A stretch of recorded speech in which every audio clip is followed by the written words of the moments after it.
DJ Urban T. Benjamin. My brothers, this ain't pain talk. This is clarity. They told us be strong, but don't act like a man. Be sensitive, but never take a fucking stand. Be providers, but ashamed of the grind. Confused ass culture, now we losing our spine. I watch men drown with their mouths full of facts. Quote every theory, but don't move when it's time to act. Scrolling for truth like it's stuck in the feed, but red pill reality don't come cheap. I ain't mad at women, I'm mad at the lie. They told you red pill meant bitching online. Red pill wasn't rage, it was look in the mirror. Now see enemies instead of getting clearer. They say wake up, but stay sleeping they habits. Blame the whole world, never audit they balance. You broke cause you lazy, not cursed. Red pill truth hit hard, yeah that shit might hurt. Hey, red pill, but don't choke on the truth. If you woke while you still in the same fucking loop, say you free, but you chained to the pain. Red pill, see clear, still walk in the rain. Red pill, but live that shit out. Awake ain't a bad, just a long way out. If you see what's real, then stand on your feet. Brotherhood calling, don't lie to me. Misogyny ain't strength, it's fear in disguise. Red pill twisted when you stop thinking precise. Turn patterns into laws, turn hurt into hate. Then wonder why life still slamming the gate. Alpha beta talk got you sounding real small. Red pill discipline silent, don't posture at all. A man who see clear, don't need a villain. He building his shit while you scrolling and bitching. Red pill ain't the uniform, it's the work. But most one language without the dirt. Truth don't trend, don't clap, don't cheer. Red pill pressure make cowards disappear. I ain't saying the world fed, it's never the case. But red pill don't excuse you from running the race. Life don't owe you shit, but it answer to work. So either level up or stay mad and hurt. Red pill, but don't poison your soul. Truth ain't hate, it's control. Say you woke, but you live in the sleep. Red pill talk, same shit every week. Red pill, but stand like a man. Awareness demand more than a plan. If you see what's real, then bleed for the truth. Brotherhood watching, what you gon' do? Red pill ain't loud. It don't argue in comments. It don't recruit the bitter. Red pill get quiet and start demanding receipts. I ain't above this shit, I'm in it too. Same red pill standard apply to you and me, fool. If I say build, I gotta build mine. If I say lead, I gotta bleed time. Gentlemen, my brothers. Red pill ain't something you say, it's something you live. I'm holding myself to it too.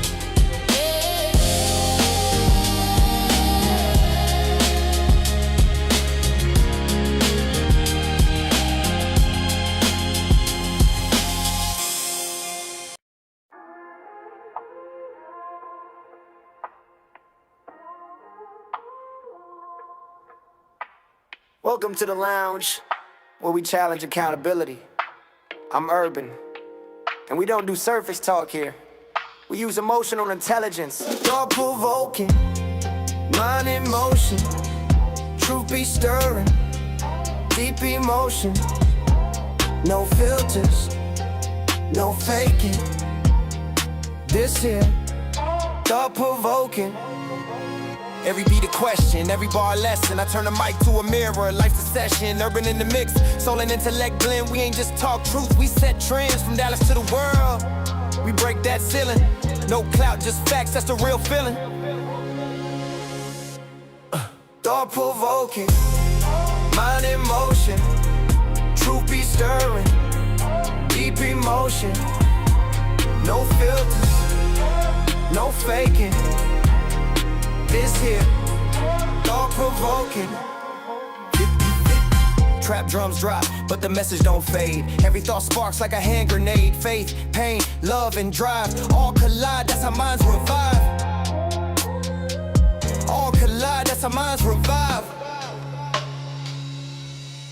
Thought-provoking, mind in motion, truth be stirring, deep emotion, no filters, no faking. This here, thought provoking. Mind open wide like a city skyline. Every topic shaped by design. The urban lounge where ideas ignite. Late night thoughts under podcast lights. Every episode of thought design. The urban lounge where iron sharp iron. We build from the ground like truth rewiring. Can't fake what's felt when the mic's ignited. If you listening now, you already invited. Thought provoking, mind in motion, truth be stirring, deep emotion, no filters, no faking. This here, thought provoking.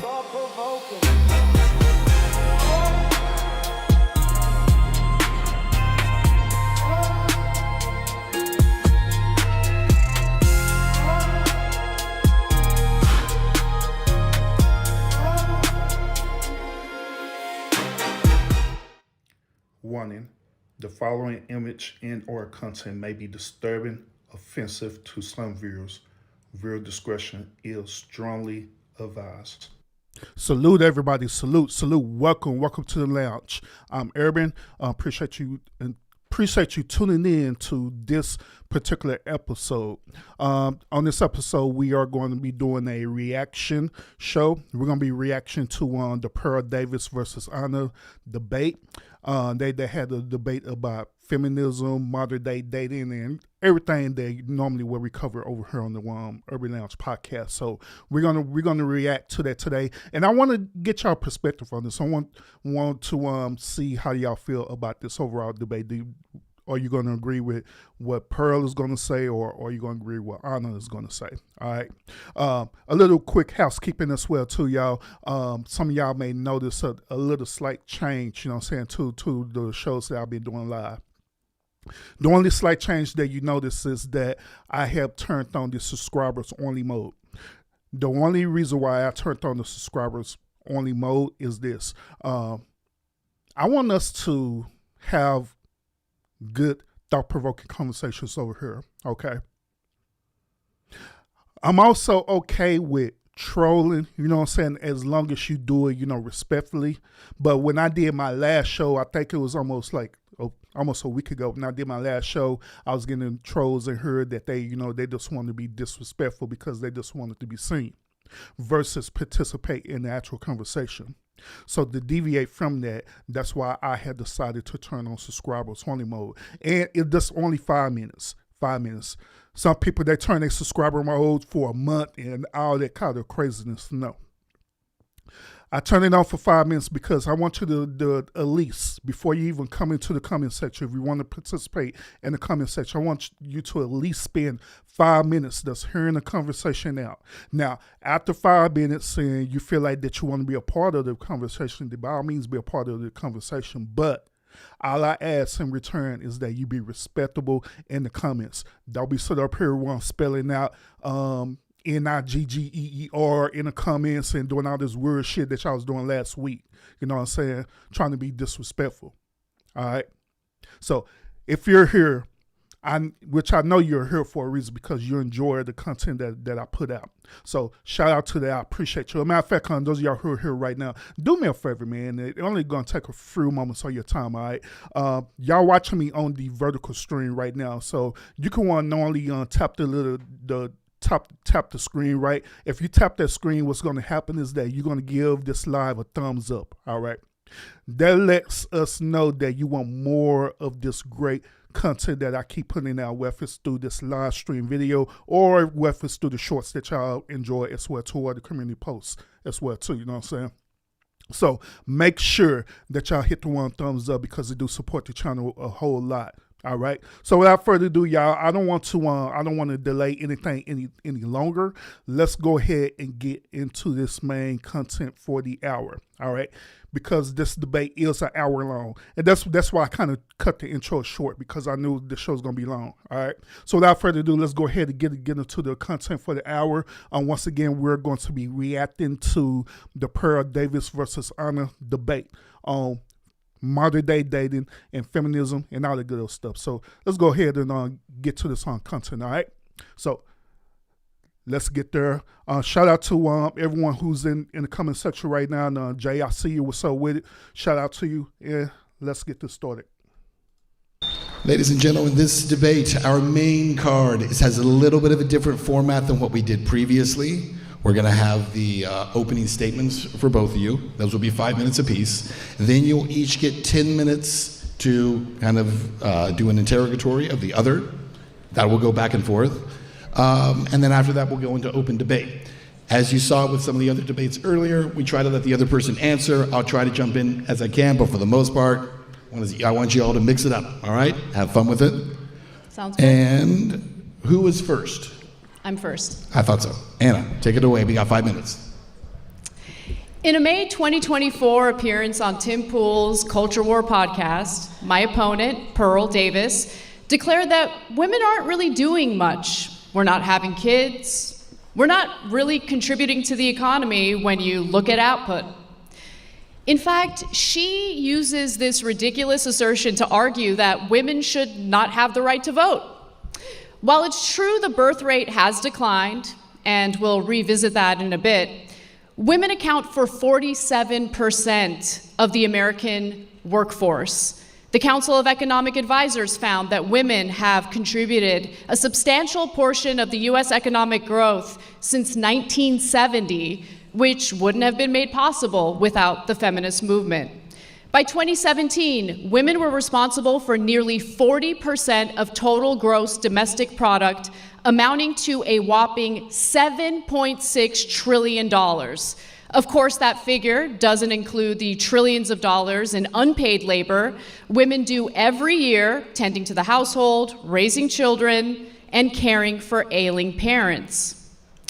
And when it comes to certain sectors of our economy, women are a dominant and indispensable force.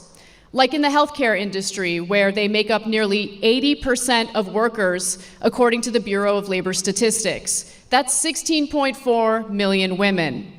When it comes to education, in 1960, women earned less than 35% of all bachelor's degrees.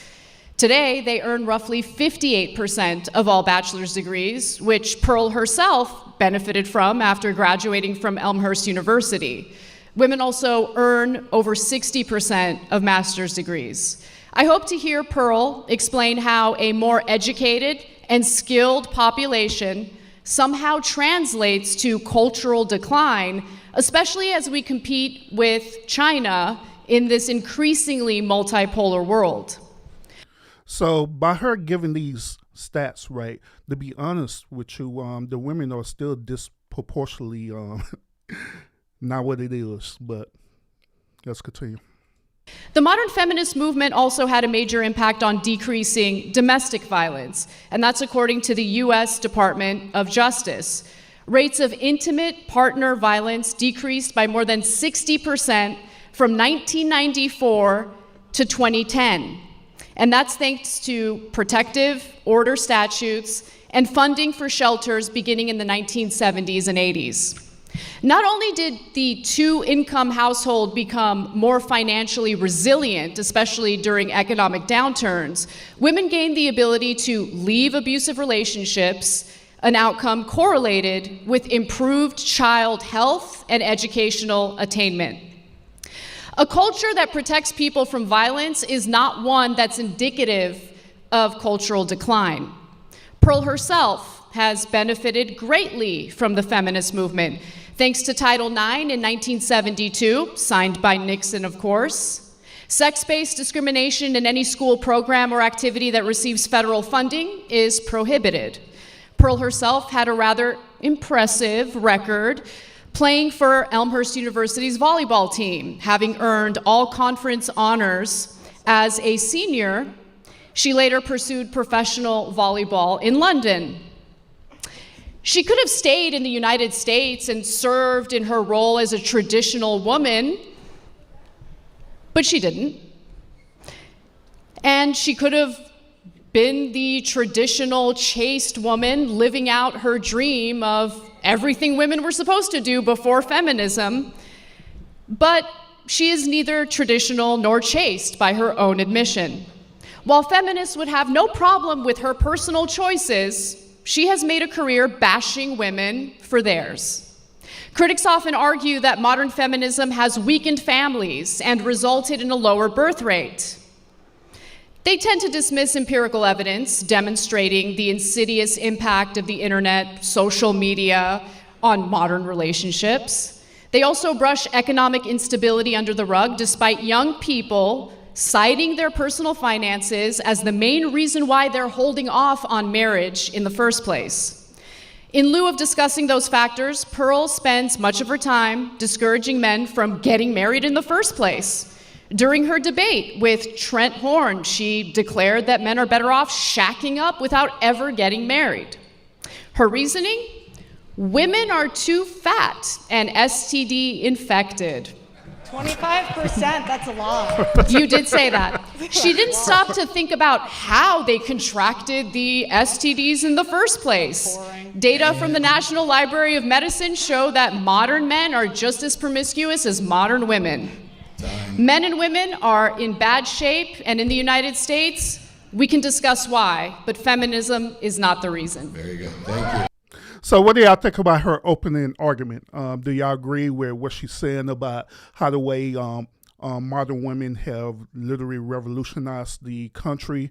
They're active in the workforce now due to, labor laws. They're acknowledging that women could be proactive. They agree also with her statement where she was arguing against Pearl, where she was talking about the STD rates with women versus men. Y'all let me know in the comment section, those y'all who want to comment. But we figure out to hear on Pearl's rebuttal on the opening statement. All right. Nice job. Okay, Pearl, we got 5 minutes. You're going to be on the clock, and let's go. Most debaters and commentators are elitists who tell average Americans from their ivory towers what to think and how to feel. My answer to this question not only comes from covering current events and researching the facts, data, and statistics, but also in my professional experience. Now, real quick. My only gripe so far about with Pearl is that I don't like it that she's literally reading from her paper. She should have formulated her debate based on talking points, okay, versus reading from an entire script. When you read from an entire script, what normally tends to happen is that it don't be authentic how the way it's supposed to be. You know what I'm saying? But that is me, but let's continue. Interviewing over 1,000 people in America and Western nations. Feminism has given women power, and power corrupts. And that's what's happening. Feminism is robbing men of their disposable income and their prime earning years. Feminism has empowered women. It has empowered women to be sexually promiscuous. Feminists say that they fought for women to not subject themselves to the approval of men. Why then are 5 to 10% of women between the ages of 18 to 25 on OnlyFans or other prostitution websites? There are more online prostitutes in America than female Walmart employees. 1 of 3 women will catch an STD at some point in their lifetime. 90% will catch HPV, which is incurable. Feminism has empowered women to abort 1/8 of the world population and 1/3 of Gen Z. Feminists have been so empowered to commit paternity fraud. Paternity fraud is unpunished in any state in the USA or any country in the West.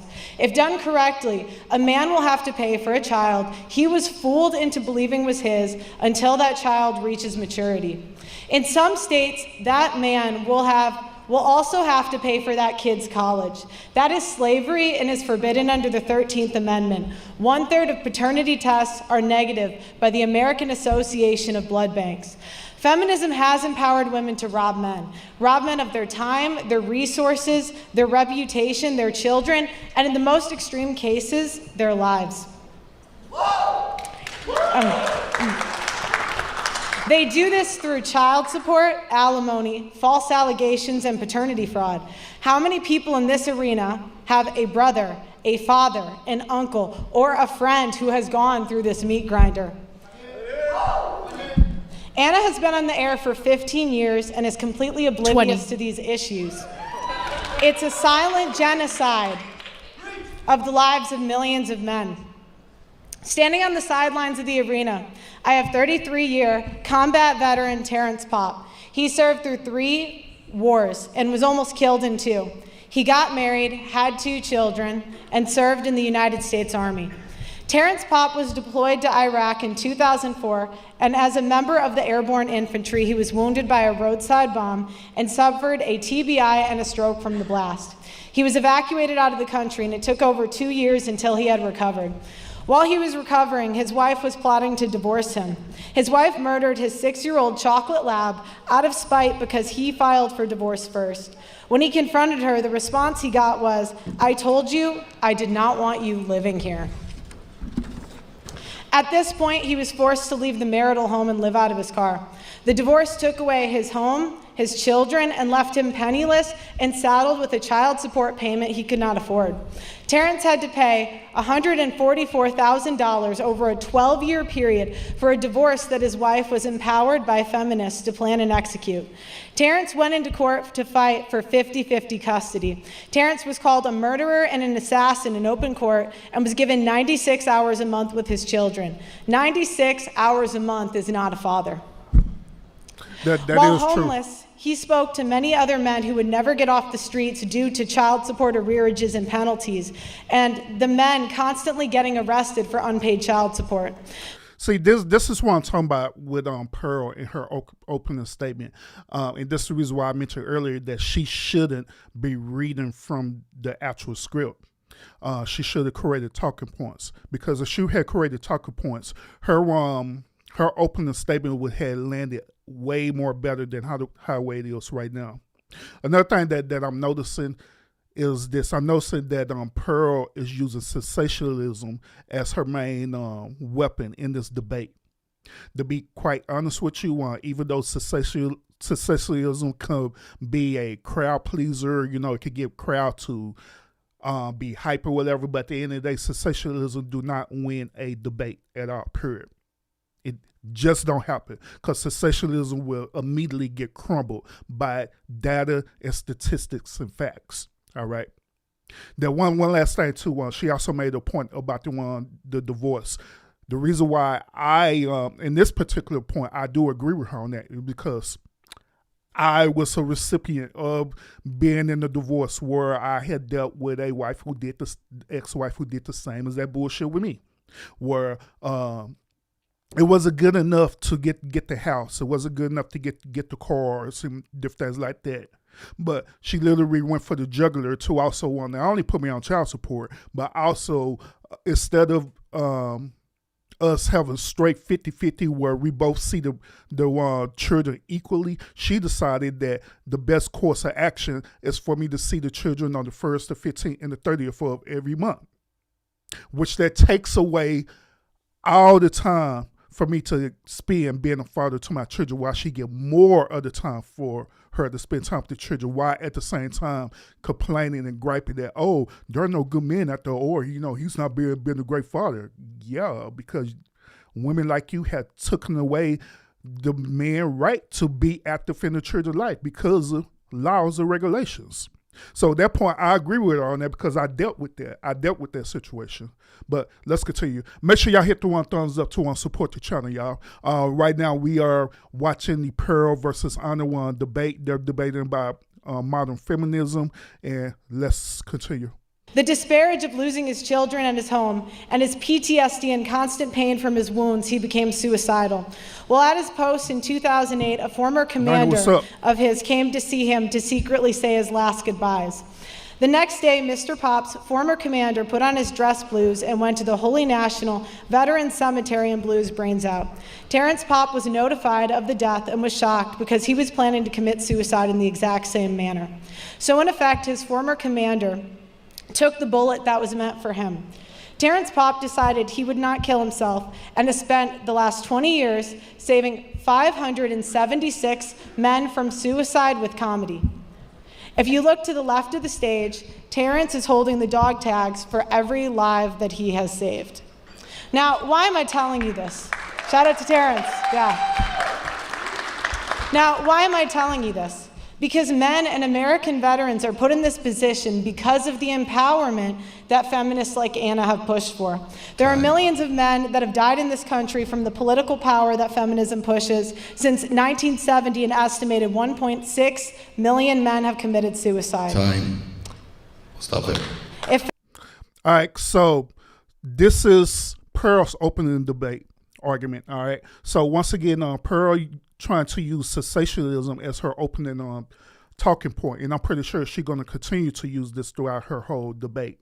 Now, once again, I can agree and I can relate to everything that Pearl's talking about. Now, I'm one of the fortunate men who eventually I had people in my circle that helped me transition through that, because that was a very tough time in my life. Matter of fact, that was like one of the worst times in my life. Not only dealing with divorce, but also literally getting your children taken away from you, where you only have a limited amount of time to spend with them. That's a lot. That is hard, and it'll literally deal with your mental health for real. I don't care what type of man you are. I don't care how strong you are as a man. When it deals with your legacy, the children that you care about, the children that you just seen being birthed out of this woman, right? The children that you spent up countless of nights of tucking them in the bed, helping them with their homework, changing diapers, you know what I'm saying? Watching them grow up, going to their activities and stuff, all these different things, and all that be taken away just like that. That would deal with your mental health for real. It will literally break you. And then on the one flip side, the women sit up here laughing like the shit is comical and funny. All because they have this sort of type of disdain against you and weaponize the children. Oh, not to mention the part about weaponizing the children against you too, creating a false narrative, telling the children that this is a situation that happened and stuff, right? And make the children think that you're the enemy.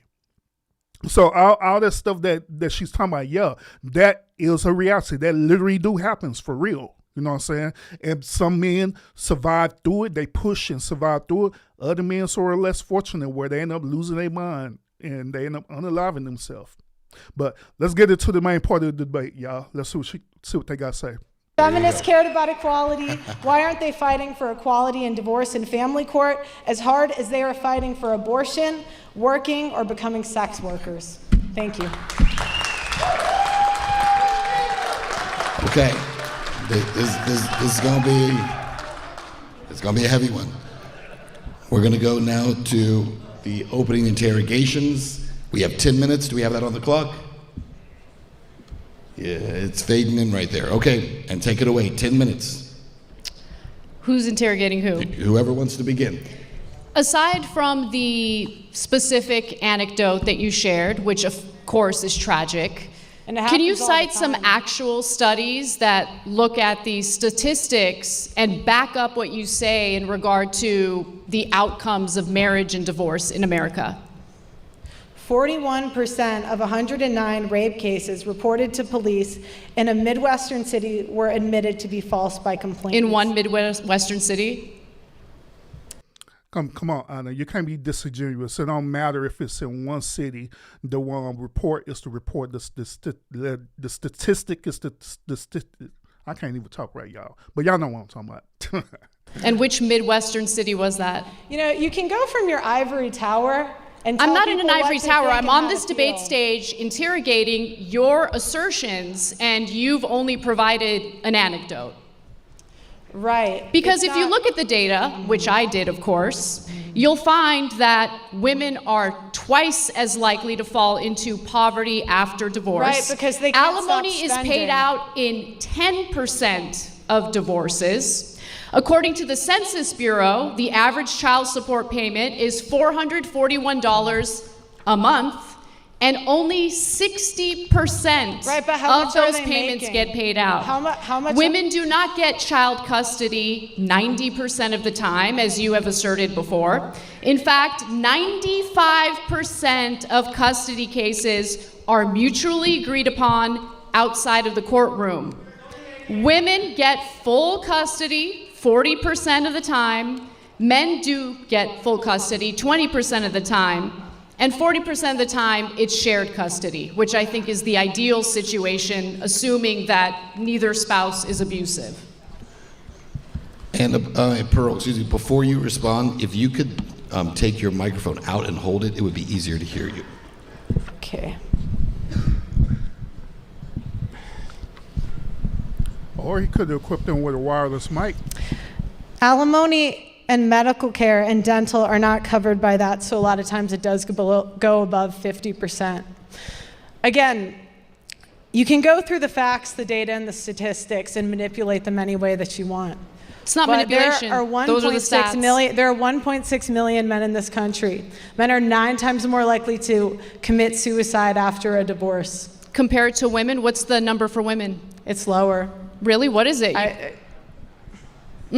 Comparative analysis is real difficult for you, isn't it? Okay. Go ahead, Pearl. What's your next question?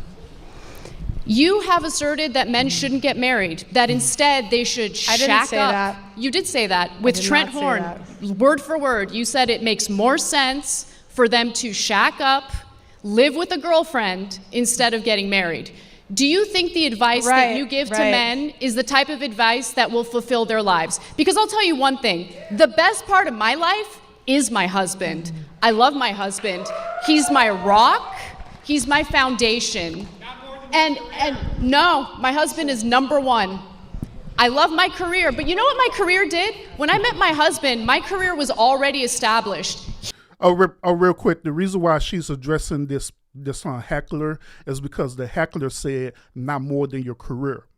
The reason why the heckler has said that is because statistically, modern women cherish and love their careers way more than their significant others. Okay. Now, what they tend to do is this: they tend to want to get a husband who's known as a yes man. In other words, this type of husband that just let them do whatever the hell they want, when they want, and you have to be compliant with them versus they're not being compliant with their husbands. So therefore, that's what Anna had did. She's got that husband, right, who's a yes man, right, and she still could be a part of her career, you know, so she could put her career ahead, and the husband's not going to say nothing about it at all, period. Hence, that's part of what feminists do, what modern feminists do. He, on the other hand, was couch surfing, he was in debt, and didn't know what he wanted to do with his life.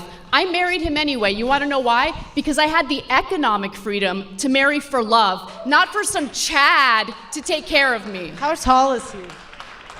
Oh, he's 6'1", about your height. How many kids did you give him? None, I don't want kids. Let's not do... See? So once again, the heckler had asked her, like, okay, well, how many kids do you have with me? She said she don't want no kids. And the reason why is because that solidifies the argument about how the way the modern feminist women are. You know what I'm saying? It's all about them, what they want. Now, there's behavioral analysis behind this as well too. The reason why she did that, she literally went out and seek a type of man that I'm telling you right now, that type of yes man that's going to be compliant with her. That way she could groom him into being the type of man that she want him to be. She don't want to have no children. She want to be career oriented. And just like she stated earlier, the dude didn't really have no job or anything like that. So meaning that she could leverage that. She could leverage that so she could groom that dude. So, yeah, but let's continue. Shouting questions from there, please. Allow these two to debate each other. Okay, what's your question? I mean, you don't really have much to answer, so I don't know what else to ask you. Do you think you're helping men by discouraging them from entering fulfilling marriages? What happens to men if they don't pay child support? I mean... What happens? What happens, Anna? How many men do you think get arrested? I don't know what the number is. But the idea that there's like a huge number of men getting arrested for not doing what they're supposed to do 15% and take care of their children, it's not a huge issue. What happens to men when they don't pay child support? Only 60% of child support payments get paid out. You got to allow her to interrogate you, not them. You got to stop yelling questions at her. You can minimize men's problems all you want, but I don't think you understand how privileged of a position you're in. In what way? How am I privileged? Men are the ones that are on the hook for child support. Men are the ones that are on the hook for alimony. It's easy for you to tell men to just take the risk when you're not in that position. So are you asserting that men shouldn't pay child support following a divorce? Do you believe that women should be financially responsible 100% after a divorce? Feminists wanted to be equal. So I say be equal. If you guys want equality, 50-50 custody, no child support, no alimony, no special privileges. Alimony is paid out in 10% It doesn't of matter divorces. if you're part of the 10%. It does matter. It does matter because you make it seem like it's a widespread issue when it's only 10%. The 10 years doctrine is a sexist law against men. That's sexist. How is it sexist if a woman decided to forego a career, decided to be a stay-at-home mother, and the marriage doesn't work out, she has no job, she has no income, so you think it's unfair to get support from her ex-husband so she can raise the kids, so she can pay? 60% of kids under 5 have daycare. Daycare is an option now. You wanted to be men. Do you know how much daycare costs? You wanted to be men. Here you have it. Do you know how much daycare costs? Do you think it's free? Let her answer. Let her answer. A lot of things are expensive, Anna. I mean, it's That's men. not an answer. Women have 85% of consumer spending. Women spend money all the time. You spend money on hair dye, you spend money on Botox, you spend money. You should think about it. She said you should think about it on throwing jabs at it. But once again, gentlemen, this is the reason why I told y'all in the beginning of this is that sensationalism do not win debates at all, period. Sensationalism do not win debates. As you can see, Anna came with her stats, right? And she challenged Pearl on hers. But instead of Pearl countering her with stats, she decided to use sensationalism.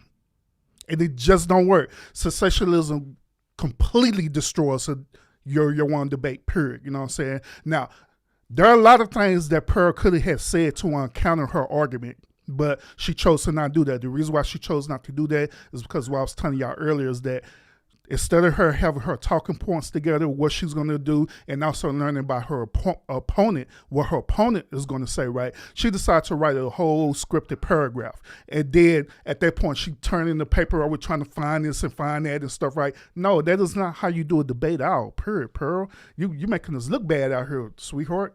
I'm just saying. But let's continue, y'all. I sure am.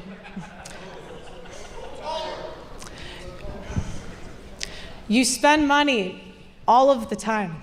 Yep. So you wanted to be men, here it is. You're equal. Pay for daycare.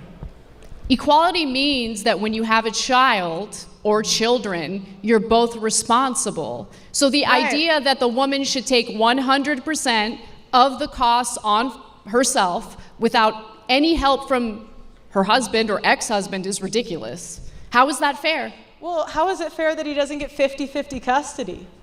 Well, first of all, why are you asserting that they don't? It's 50% his DNA. Why can't he have 50% custody? Where there have was a study. Let me answer your question, even though I should be interrogating you. I'll answer your question. Massive study out of Massachusetts, 24,000 divorces. In those 25 divorces, they found that in only 8% of cases did men ask for custody. 8%. Right, because the average American can't afford divorce fees, Anna. But women can afford to raise the children by themselves without support from the ex-husband. How does that make sense? What did you say? I didn't hear you. We were both talking. You're complaining about the costs while simultaneously arguing that a woman should not get child support in order to raise the children that the former couple had together. Are you guys equal or not? You want to be Yes, equal. Equality means that you're both responsible for raising the children, and that includes the costs of raising the children. So you should have equality, but not at the expense of men. 50-50 custody, 50-50, no child support, no alimony. That's equality. You don't want alimony equality. Makes sense if the woman was a stay-at-home mother and doesn't have a source of income. How else would she take care of the kids following a divorce? By getting a job just like the men. Finally, Pearl, jeez. So you're saying that a woman who doesn't have recent job history is just going to willy-nilly enter the job force or workforce, I should say, and easily get hired? Yes. It is quite easy to get hired at a job. It may not be the ideal job that she desires, but she can easily attain it. Also, we're living in this country where opportunities are readily available if you want to get them type of opportunities, right?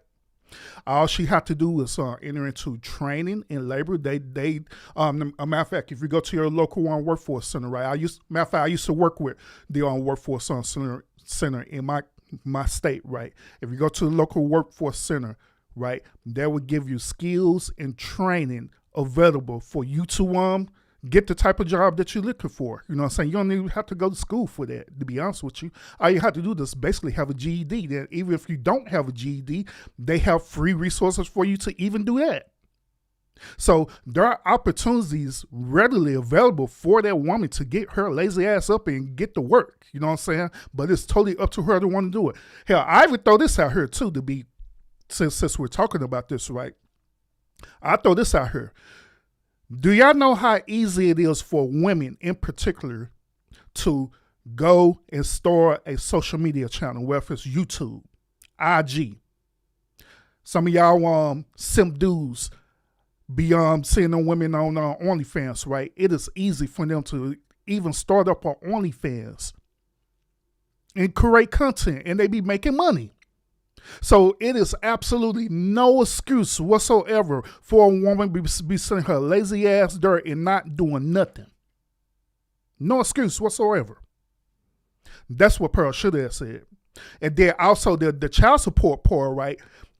If her counter is that she don't want men to be on child support or she wanted to be equality, right? What she should have said is that she should have said that, okay, we'll keep it fair. If both the man and the woman are responsible for taking care of the children as custodial parents, right, then both of the custodial parents should have equal value in the child support, meaning that if he's paying child support at this certain amount, she should be paying child support at this certain amount too, which therefore it should be a split equal visitation. Not the standard visitation, which is the first 15th and the 30th. It should be a split equal visitation. When the children go over there with the one father, she's paying child support to help support him with the children. When the children go over there to her, he's paying child support to her to help support the children. That's how equal supposed to work. That's how equality is supposed to work. But unfortunately, due to these laws that are out there, due to feminism, right, it doesn't work that way. That's what she should have said. But let's continue. Do you guys care about this? So do you care about the children or not? Because you're making this about like the poor husband, the poor ex-husband who doesn't want to pay the child support, doesn't want, to take on any of the responsibilities of having children in the first place. Why is it that you seem to have a problem with men carrying out their responsibilities? But when it comes to men are dying to care about their responsibilities. Men Really? are fighting to be a part of their kids' lives. What's the empirical data on that?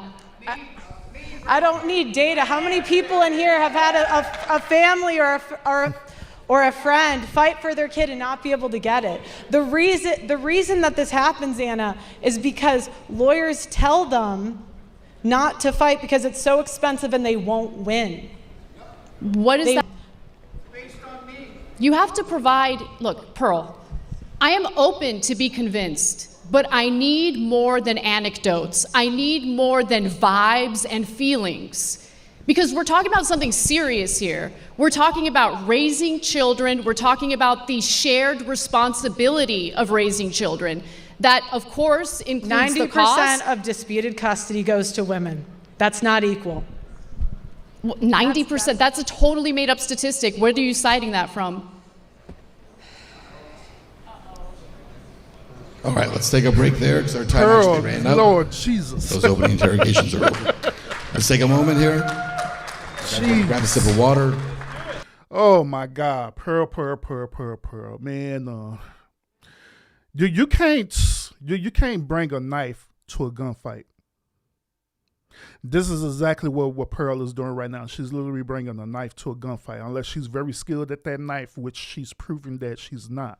And once again, this is why I keep reiterating to y'all, whenever you're doing these type of debates, you cannot debate sensationalism, okay?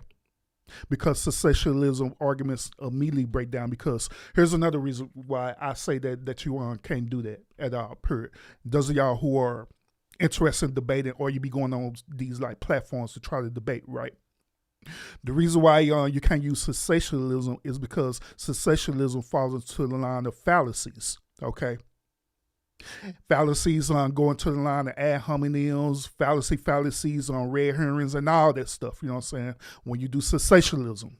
So it is better for you to not use sensationalism in your argument, but to use some strong statistic and data talking points to prove your argument. That's how the way debates are won. So far, Pearl, she haven't did a really, really good job in defending her talking points. Maybe she'll do a better job in the second round. Those of y'all who are on video right now, we are reacting to the Pearl versus Anna debate about feminism and modern day women. Make sure you hit the thumbs up because it supports your channel a whole lot. And let's dive deeper into this. Let's see how far they're going to go this time in the talking points. And see if Pearl can recover from this as well too, y'all. All right. The next step is going to be 30 minutes. We're going to open it up. Again, open debate. I'd remind you guys, I know everyone's passionate about this. I get that. But we can't have multiple people debating at the same time, right? We've got one debater here. We got one debater here. Let's keep it here. All right? Let's put 30 minutes on the clock. And let's begin the open debate. Pearl, I'll let you pick up here. Go ahead. What happens to men when they don't pay child support? There are consequences for it, especially when there's Well, wait a minute. Pearl, God damn it. We already went past this child support thing, okay? And you already asked this question in the first round. So now you're starting in the second round with the same question. So what you should do is come up with a follow-up. Say that, hey, this is the reason why I say what I say about child support. The reason why I say about child support is because of this data, this, that, and that. That's what you should do. But, geez. Court order for them to carry out their responsibility and pay child support so that child can be raised. And what happens? Do you think there shouldn't be legal responsibilities or legal consequences if they fail to carry out a court order to, take care of their kids? I've interviewed men that have paid millions of dollars in Don't care about your interviews. Anecdotal evidence doesn't matter. What I need is actual statistic, empirical evidence. Pearl, you can't let her control you, bro. They should pay their child support. $441 What happens? is the average child support payment. $441 a month. Yeah, that's for someone that makes $24,000 a year. You just told me a woman can just go to work and take care of the kids totally by herself.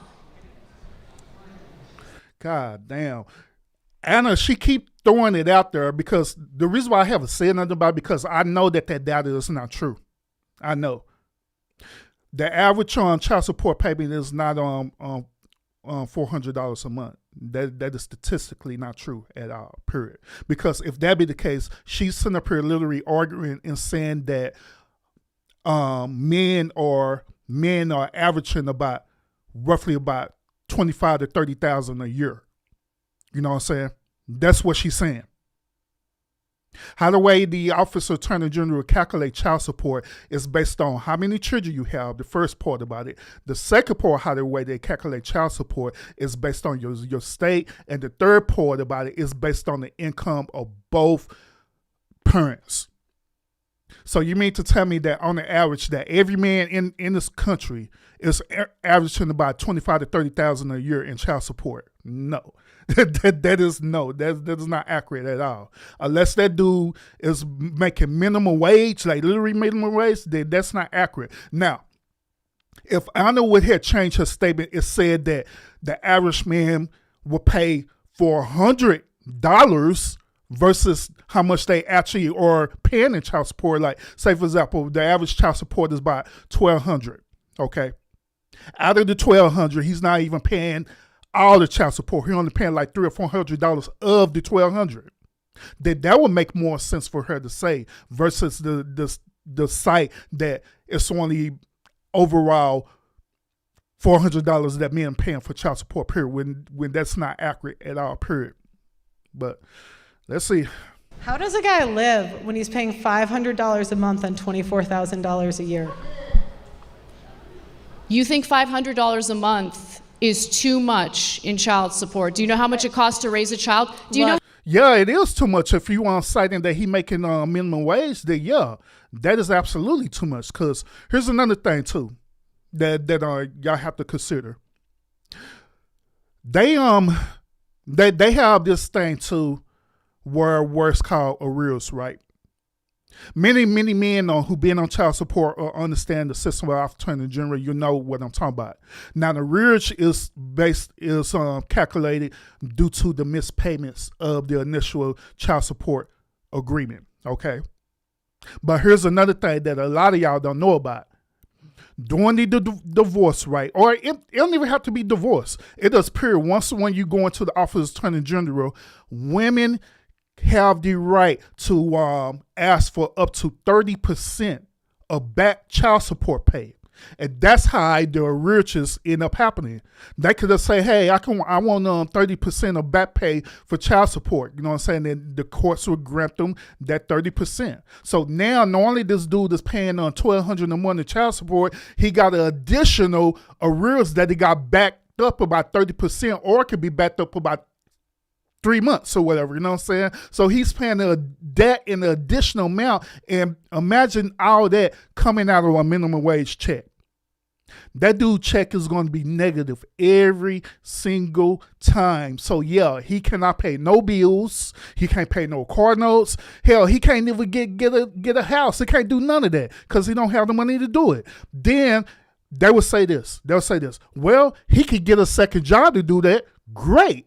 He could get a second job, but guess what? Since he been ordered through the Office of Attorney General to pay child support, guess what's going to happen? If he's in arrears, guess what's going to happen?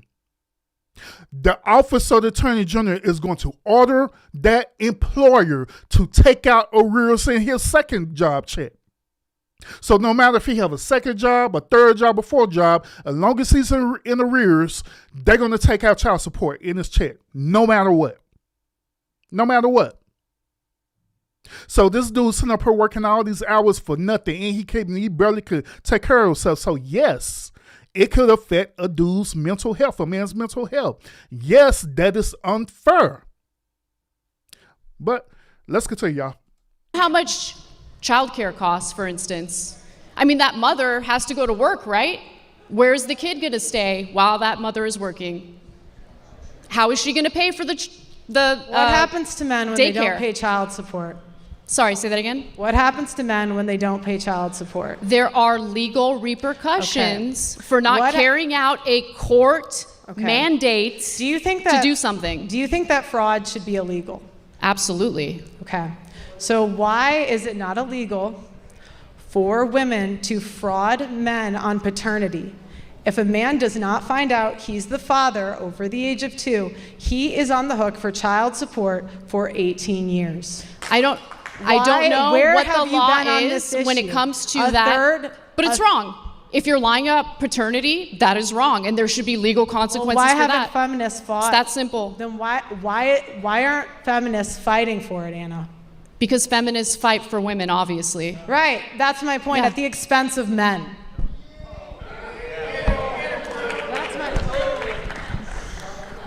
Oh, Pearl. You guys want to believe women at the expense of men. Why isn't Amber Heard in jail? Because of the Me Too movement. You guys push believing all rape victims, and now we have rape. Amber Heard had to pay out a massive settlement. Yeah, but why isn't she in jail? You want her in jail? Yes.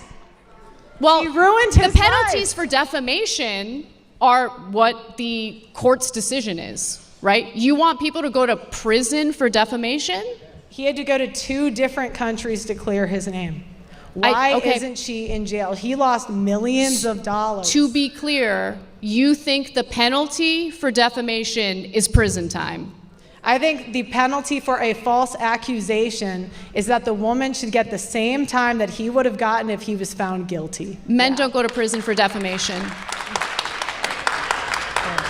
And see, this is the problem with feminists. You want all these freedoms, but you won't actually be equal. I do want equality. No, if you wanted to be equal, you would fight for 50-50 child support, no alimony. No alimony.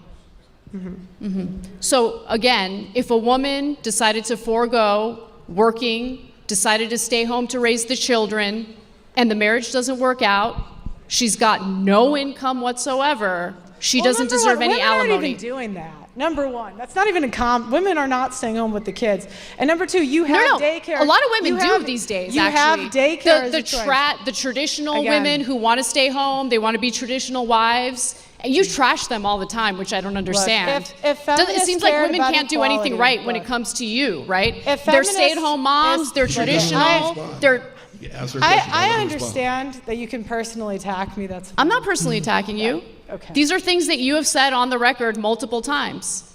But if you cared about equality, you would care about false accusations. I do care about false accusations, No, you yep. don't. You don't know me? You don't know what I care about?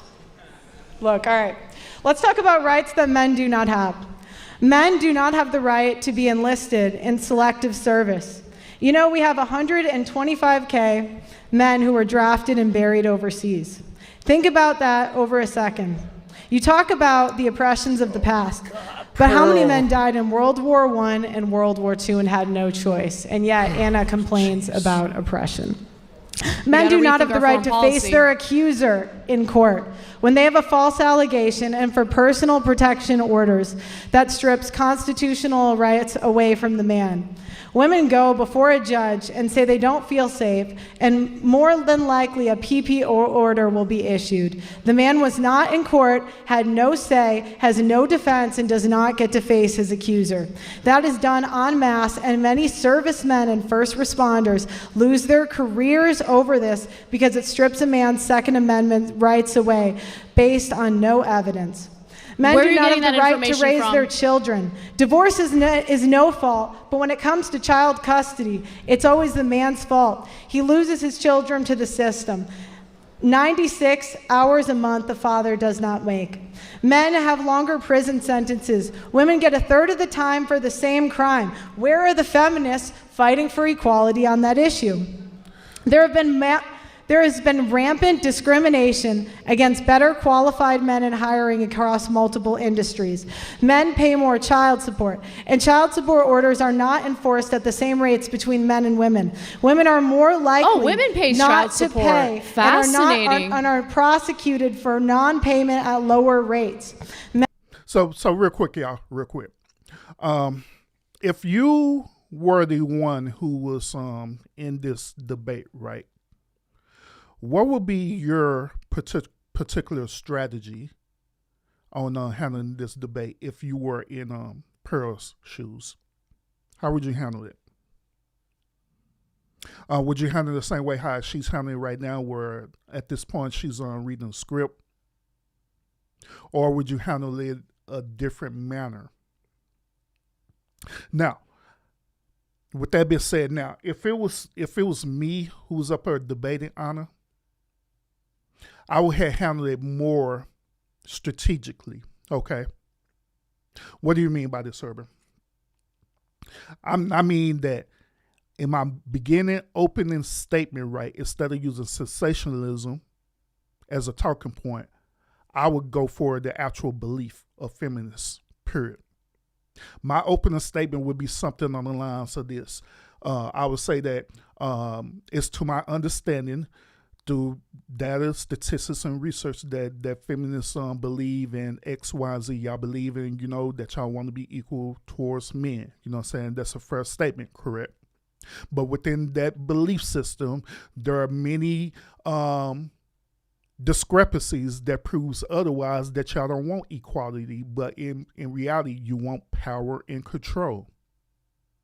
Today, I'm going to prove to you that Anna's statement about feminism is not only radically left, right, but also I'm going to prove to you how feminism had literally is destroying the modern day culture of men, both physically, mentally, financially, and spiritual. Just like that. Just like that. That's how I would start the opening statement. Because what I'm doing is that I'm challenging the whole core belief of the system. Because when you challenge the whole core belief of the system, then you can start breaking it down in layers and layers and layers and layers. Every point she try to talk, I automatically have accounted for it right then and there. No matter what, it'll circle all the way back around to belief of what it is and what it should do. But it's not doing it. But unfortunately, Pearl didn't do that. Even though she's trying, she didn't do that. Those of y'all who are watching the channel, make sure you hit the thumbs up to support the broadcast, whatever stuff, right? We are reacting to Pearl versus Anna debate. Let's go ahead and continue, y'all. Men cannot opt out of parenthood. Men have very few domestic violence shelters and are not taken seriously when they're domestic violence victims. I agree on that. White men in particular are discriminated against when it comes to hiring and educational attainment. True. The Duluth model is a model that law enforcement, courts, and counselors use automatically that assumes men are the aggressor. The tender years doctrine is a guideline in divorce used to justify removing the father from the child's life. The only institutional sexism that exists is institutional sexism that discriminates against men in favor of women. Furthermore, U.S. courts do not require receipts to show how that money is spent by the custodial parent, unless there's overwhelming evidence of starvation, malnutrition, or severe child abuse. There are numerous reports of custodial You want the parents government spending the to check money receipts on and luxury. see, like... Let's let her respond to some of that. Hold on, let's understand something. You want government to be so big that you literally have the government looking at receipts to see what a mother is spending the money on? Yes. That's insane. I want no child support, no alimony 50-50. I mean, yes. Why is that insane? The government does it anyway, right? There's this thing that all of us participate in no matter what, right? This thing is called taxes. Now, within the taxes, there's a entity known as the Internal Revenue Services. Within the Internal Revenue Services, guess what? They want you to have a record of your spending.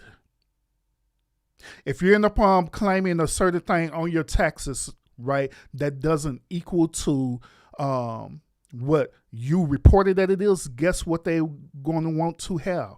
They're going to want to have a record. They want to have what is known as receipts.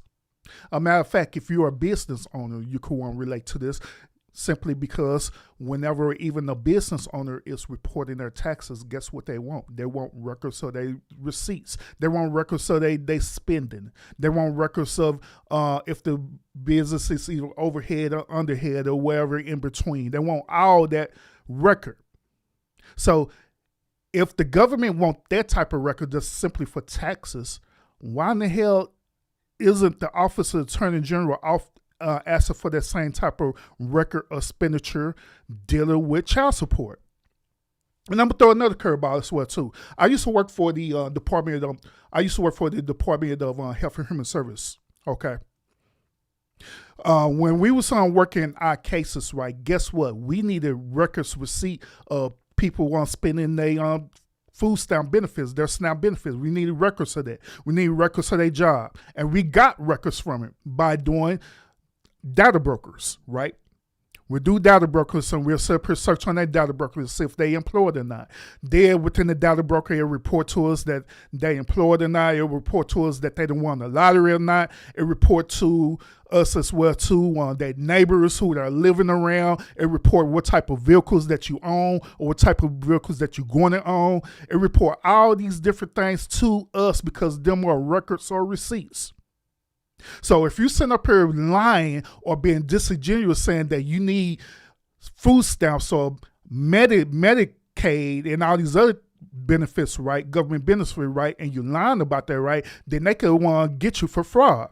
Same thing with the IRS. So if that be the case, why the Office of Attorney General don't do the same as that damn thing to these modern women?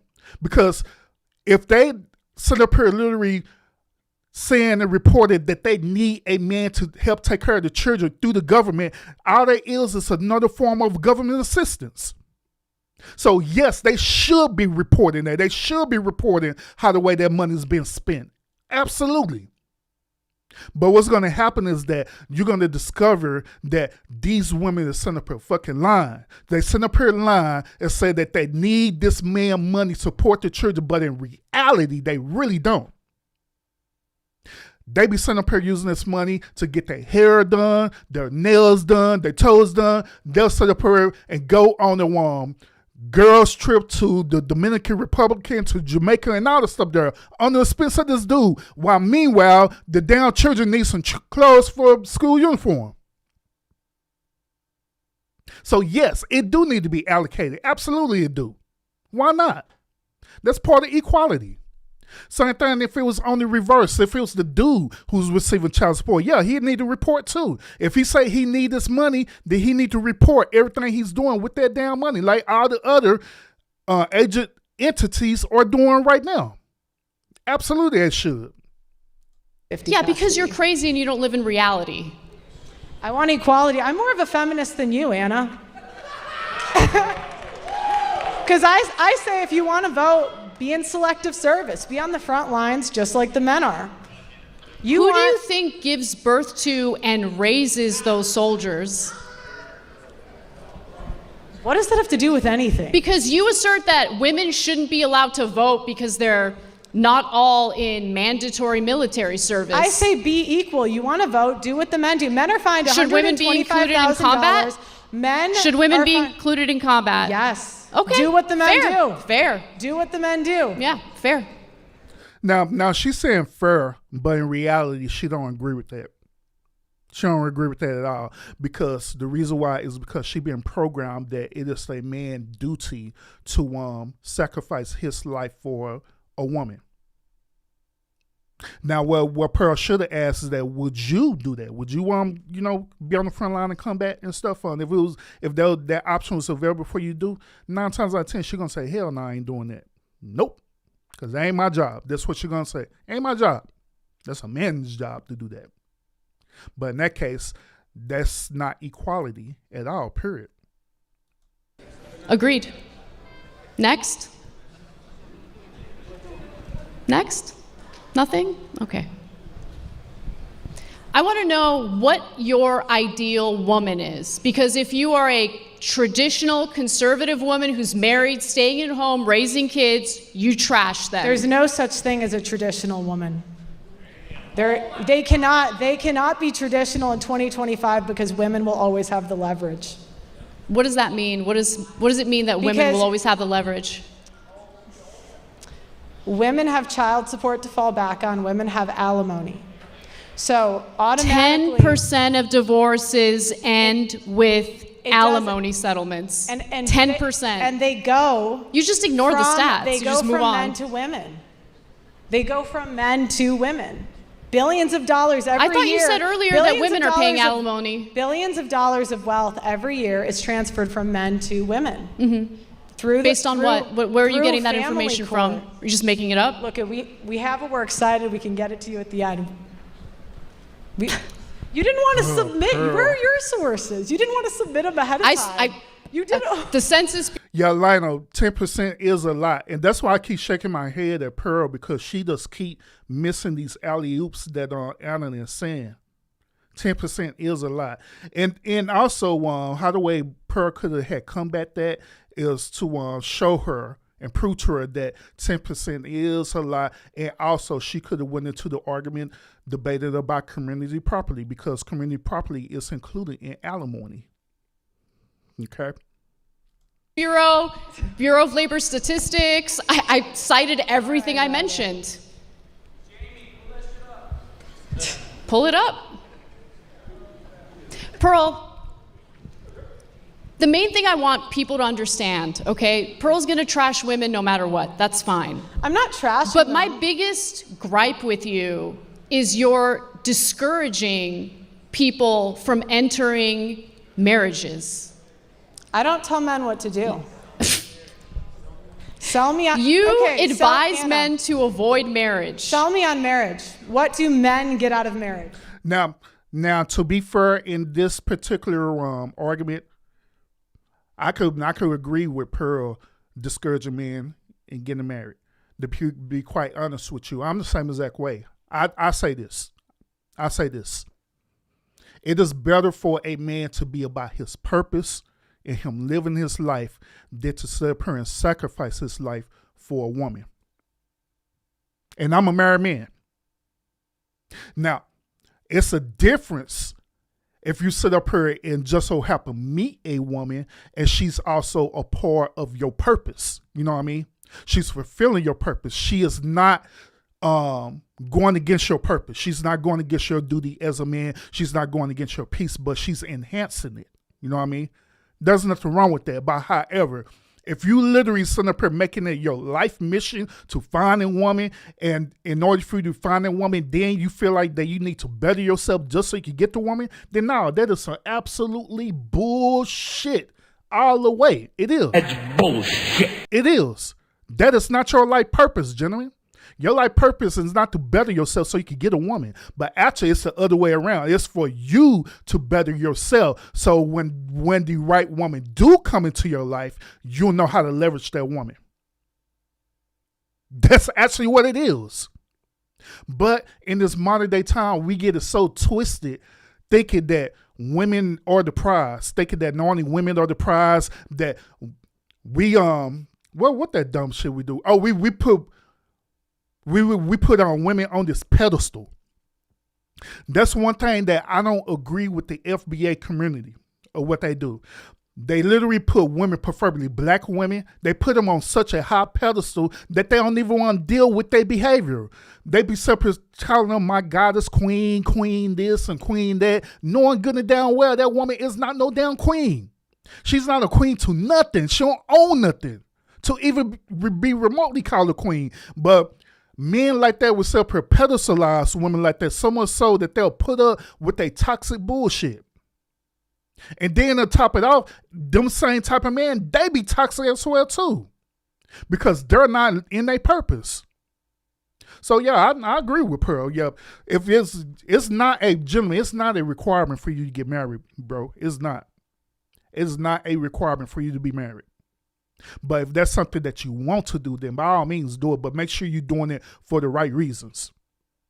Some of y'all will argue this. Y'all argue about, well, what about legacy, Urban? What about legacy? You need a woman to sow your seeds. Yeah, you don't have to be married to do that. Hell, you can want to impregnate a woman and still have your legacy going without being married. That's why all the kings back in the day did. Like even in biblical times, like King Solomon and all them shoot. He just impregnated women and kept his lineage going. He didn't have to be married to them. Make sure y'all hit the one thumbs up, y'all, to support the channel. We are reacting to Pearl versus Honor debate about feminism and modern day dating. Gertrude, I see you in the building. A salute to every last one of y'all who are watching this right now in real time and or catching the replay too.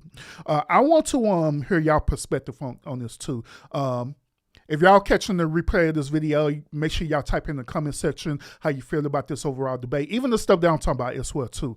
Let me know how you feel about that. Let me know if you agree with it or you disagree with it. All that good old stuff. And those of y'all who are reacting to this in real time with me right now, let me know in the comments as well too how y'all feel about this overall debate. That's sad. It's sad that people think that. It really is. You get a partner, you get a teammate, you get to build a life together, and it's beautiful. I feel like misery loves company in this situation.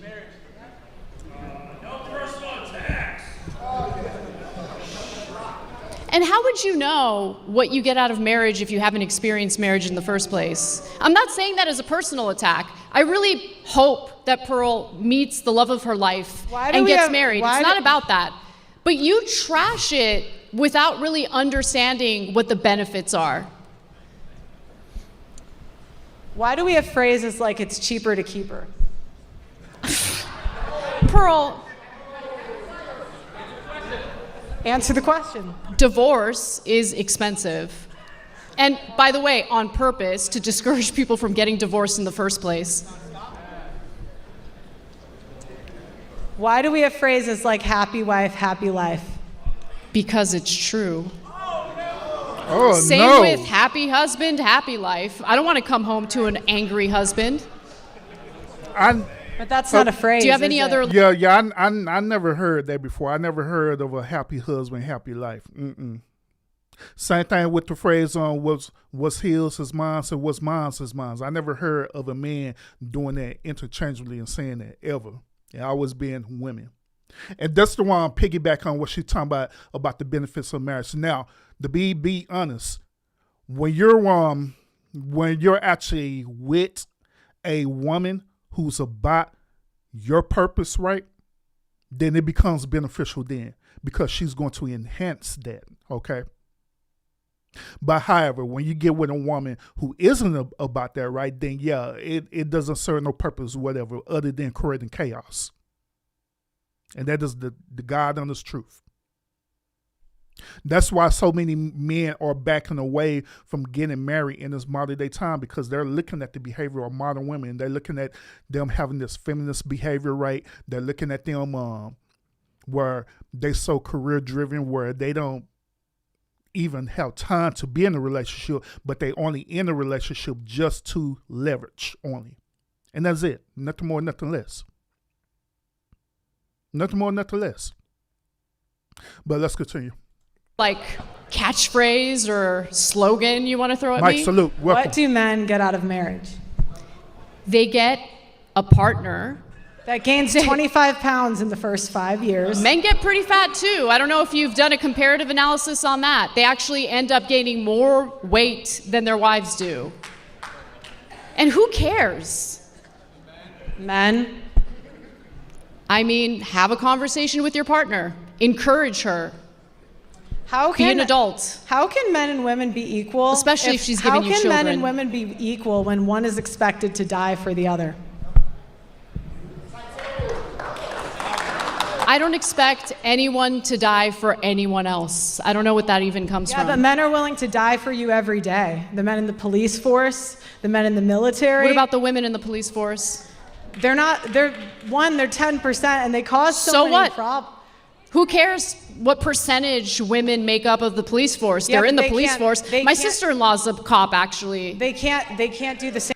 Pearl, oh my God. This is when Pearl should have had countered her original argument where she kept saying 10% of alimony payments is only 10%. She should have countered her back and said, well, if that be the case, then who the hell cares about 10% of alimony payments? Who cares about that? That's what she should have said. But also, I'm being disingenuous. If an intruder breaks into her home, right, she is not going to be the first person to get up and get a weapon and deal with that intruder. She is going to expect for her couch potato husband to handle that on her behalf. A matter of fact, she's going to have the expectation that this dude will literally risk his life to save her life. Even if he dies, she will cry, she will moan, but guess what's going to happen? She's going to want to eventually collect that dude life insurance policy, because that's what women do, by the way. If they do get married to you, they're going to want to get a life insurance policy on you so they can want to benefit from it. So they're going to collect the one life insurance policy and everything that comes with it, and they're going to cry, and guess what? They're going to get another man, and the cycle continues. Same jobs. There's videos on the internet should see my everywhere of sister-in-law. women getting their guns Yeah, Mike, taken facts. because they're not strong enough. Are you just making things up?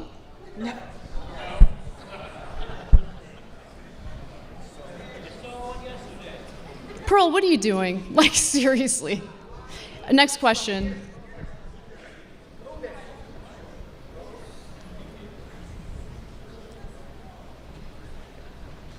Pearl, come on now. Do you realize how good you have it in this country? Absolutely. Best country in the world. And you get to live the life you live at the expense of men. No, that's not true. That is true. Show me how. Do you know how many men die every year? Just to... There are men that die every year to get you crab. How many women die every year during childbirth? Not many. This country has the highest maternal mortality rate of any developed country, so a lot of women do die as a result of pregnancy and childbirth, yes. That is a very disingenuous argument. The reason why that happened is not due to childbirth. But the reason why it happens is due to the complications that women purposely put themselves under. What do you mean, Urban? Right now, there's a huge amount of women who are on what? Birth control, contraceptives, birth control, on pills. They allow the OBGYN to insert things up into their cervix and stuff, right? Knowing good and well that these things are going to create complications for pregnancy in the future. These things create cancers.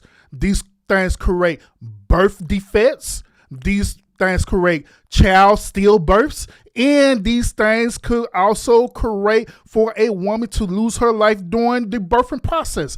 All because they decide to inject themselves with these said chemicals in their body.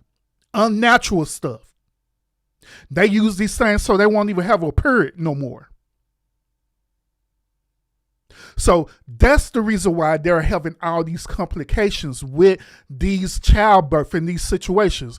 They once again sit up here being disingenuous, not speaking the truth about it.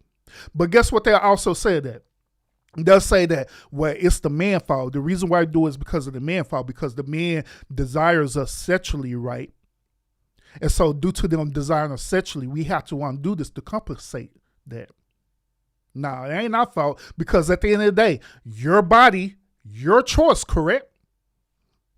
Isn't that not the 2025 thing that they were saying when Kamala was running for president, and they kept on reiterating over and over again that it is your right for a woman to vote, and if a man go against your right to vote for a certain party, then you need to divorce that man? Y'all remember when they were saying that bullshit? And then also stated to my your body, your choice. So now it don't have nothing to do with us. At the end of the day, it is your choice that you're choosing to inject this stuff in your body, not us. We're not making you do that. So yes, that's why you're having all these complications. That's why. That's why the women are having these birth and stuff, right? And they end up dying from the birth, or the child end up dying in their stomach from the birth, because of what they're doing to their bodies. Because it's unnatural. So if you're going to say something, be honest about it. Be honest. Don't be disingenuous about it. I'm just saying.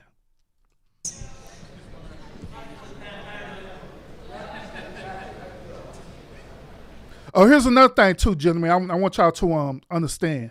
Do y'all know that the average age for a young girl to start receiving birth control is roughly around about like 11, 12 years old, roughly around about that age? So just imagine that. Just imagine starting at 12 years old, right? These women are already injecting their body in with all this poison and stuff. They're injecting their body with all this poison, and they started from 12 years old, and they still got all this chemicals, all this stuff in their body all the way up when they become a grown adult. And then finally they decide, oh, I want to have a baby now. And now they're going through all these complications. They'll sit up here, gentlemen. What's messed up about it too, gentlemen, is that they'll sit up here blaming on our sperm count. They'll blame it on our sperm count. Oh, you didn't have enough sperm to go and penetrate the woman's egg for her to be fertile. Nope, bullshit. It wasn't our fault. No, I'm telling you, it wasn't our fault, gentlemen. That's bullshit. It wasn't that. It's because of the chemical imbalance in that woman. The chemical imbalance in that woman is what was literally killing the sperm cell. That's a little quick biology, right? A woman's body is automatically designed to destroy sperm cells when they be ejected into their body. But even within that, it end up missing. And hence, that's when a woman gets pregnant. But imagine that. Imagine a woman at 12 years old, right? She already injected her body with these chemicals, right? And her body already fighting against these chemicals. So her body literally set up her building a huge tolerance against these chemicals, is right? And so now she decided to get rid of these chemicals, right? And decided that she wanted to have a baby. Now her body already had developed a high level for this now. And now when you get ejected, when the sperm get ejected into it, guess what's going to happen? She's not going to get pregnant. Or a genetic mutation happens with the one sperm as well too. Sometimes the one sperm, it will hit a certain part of that leftover chemicals and stuff, right? And the sperm will end up having like two heads and one swimming together, creating a genetic mutation. It's not our fault. It's theirs. I'm just saying.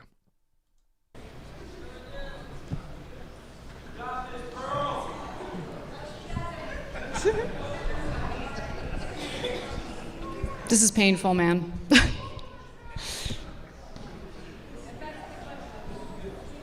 Pearl, come on, man. What you doing? Do you have any other questions for me? Pearl, they gave up. All right now. All right. Should I move on? Like, what are we doing now? Can I ask a couple questions? Absolutely, yeah. Okay, let's just jump in here. So why don't we do this? I'll ask you one and then I'll ask you one and we'll kind of go back and forth. I kind of half jokingly said at the beginning, like Pearl had mentioned, I think you actually said it here too, that you believe you may be more of a feminist. Do you consider yourself to be a feminist, and how would you define that? I don't consider myself to be a feminist, mainly because it's a loaded word, and there are certain outcomes from certain waves of feminism that I don't agree with. Particularly minimizing the importance of men in society. I do think that there is, especially the third wave of feminism that's done that. I personally really value masculine men, and I don't appreciate feminists speaking on behalf of all women in regard to what women prefer. I think the Me Too movement started off as a legitimate grievance with women who were legitimately abused, and it devolved into something laughable and ridiculous. Especially when, someone like Aziz Ansari gets accused of being like some sort of sexual predator when he clearly wasn't. So I just don't like how loaded that word is. What I actually genuinely want is equality among the sexes. I'm not looking for women to have an upper hand over men at all. But we need to be based in reality, and we need to look at the statistics and figure out what's really going on. If men are getting a raw deal as a result of divorces, then yeah, the laws need to change. And I genuinely thought prior to this debate that they were getting the raw end of the deal. But as I researched this, I realized I was believing in outdated myths. So, yeah. Pearl, let me ask you this. Do you believe and obviously you are citing a lot of anecdotal stories. I do think it's fair to point out every anecdotal story is someone's story, right? So they're not fake stories and they're not meaningless, obviously, to the people who live those realities. In a lot of cases, they're very painful. Because of your platform, you speak to a lot of those people. How much is that informing where you're coming from in this debate? Is the real stories of people who have been hurt by this stuff? I mean, I've interviewed 1,000 people. I interviewed a guy who had his kid transitioned and there was nothing he could do about it. I interviewed another guy and he spent $300,000 trying to get his kid back. He actually went overseas to Ukraine during the war, just trying to be in his kid's life. So yeah, it impacts it a lot. Yeah, I've interviewed so many men that want nothing more than to just be a dad and see their kid. They don't even care about the money. They just want to see their children. And if you ask Anna, it doesn't exist, but if you ask any man, like everybody knows somebody that it's happened to. And commentators can, they can try to minimize it. They can talk from their ivory towers and pretend it's not happening, but there's a genocide of millions of men that's going on in this country. When you use the A word, genocide? I was going to say 1.6 million men commit suicide, have committed suicide since 1970. Well, Pearl, in that sense, that's not a genocide. Hate to correct you on that. That's not a genocide at all. But another thing too, I do want to redirect to what Anna was saying, because I actually do agree with her particular talking point on this, because I just said the same thing on this channel about this, right? So I do agree with her that when it deals with feminism, I do agree with her that feminism have been taken into different levels to where it shouldn't have go. Same thing with the whole concept about the red pill, all right? Over here on the lounge, we believe in red pill philosophy. We don't believe in, a red pill movement, but we believe in the ideology of the red pill, which is for man to simply be about his purpose, period.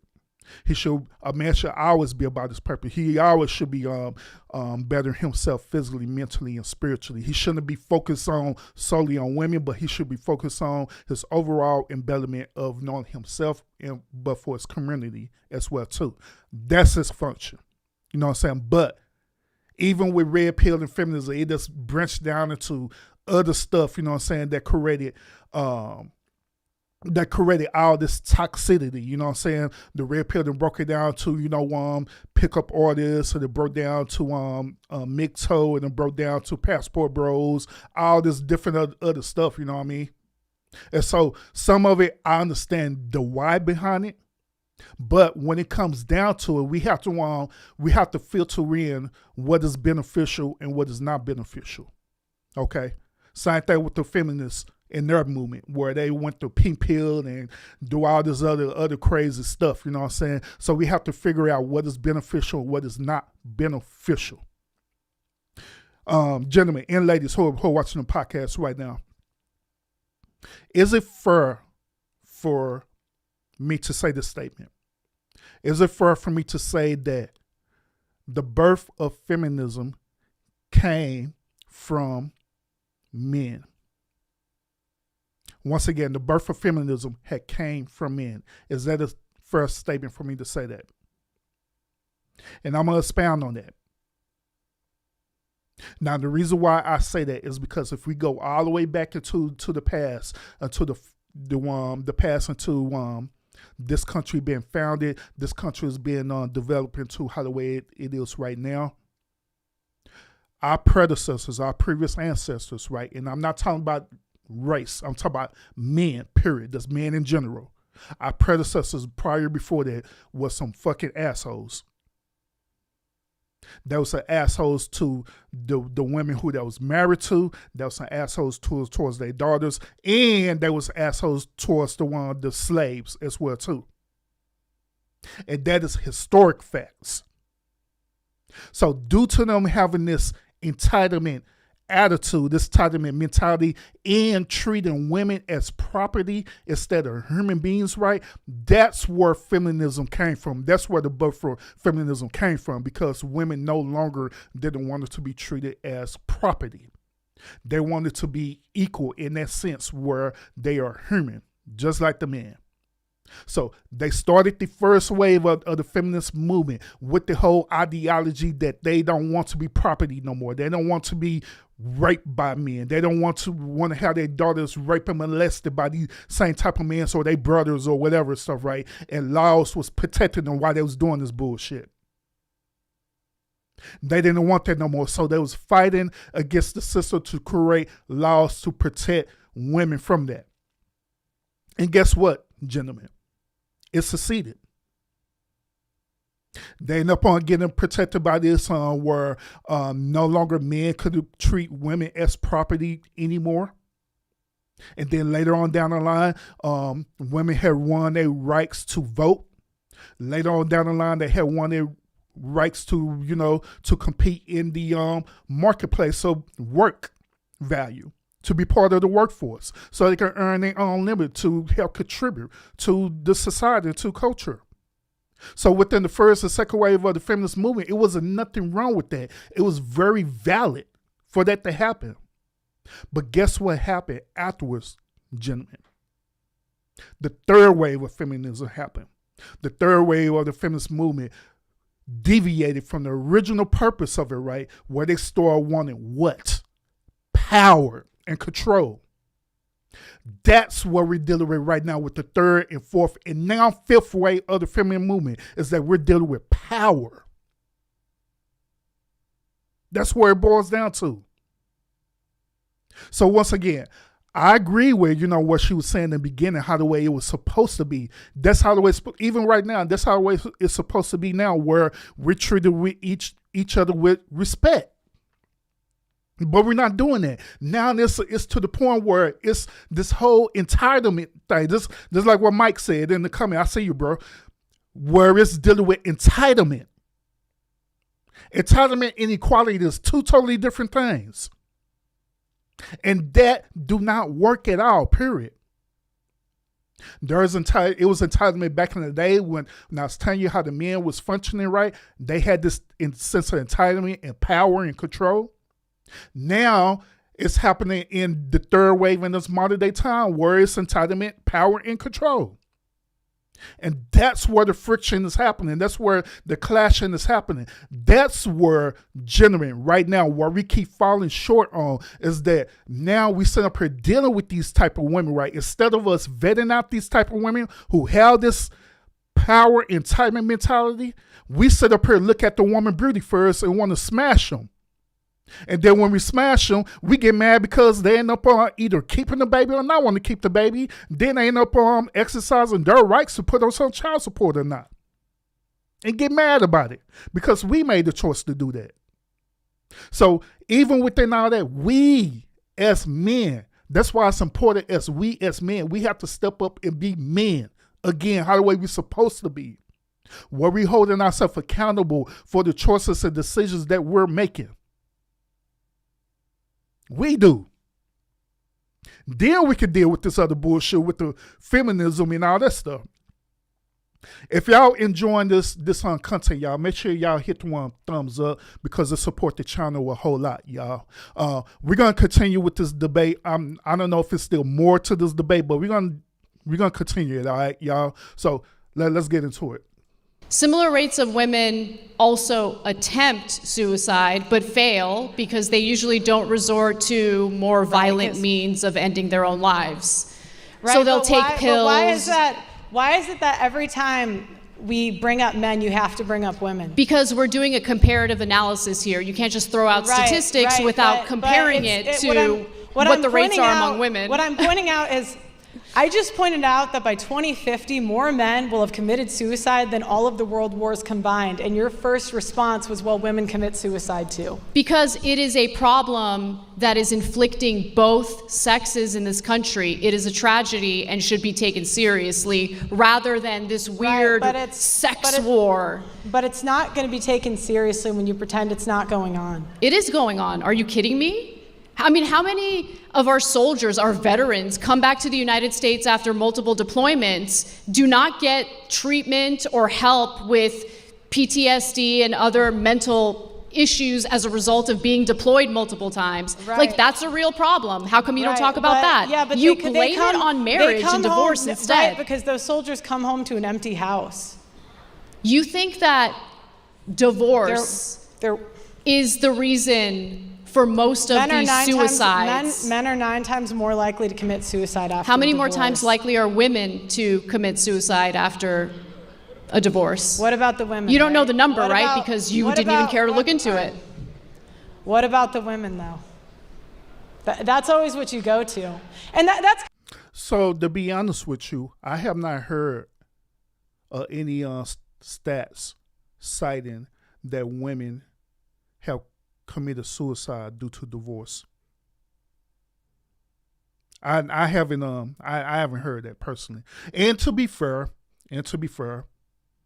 I have not heard any stats of men who actually committed suicide due to divorce. But however, I have heard stats a man could commit suicide due to their social economic status after divorce happened and stuff, right? Not because of divorce, but actually the result of it. You know what I'm saying? If that makes any sense. He getting his income taken away from him, or half his income taken away from him. He getting his children taken away from him, different things like that. I have heard that, but I haven't heard women complaining about that.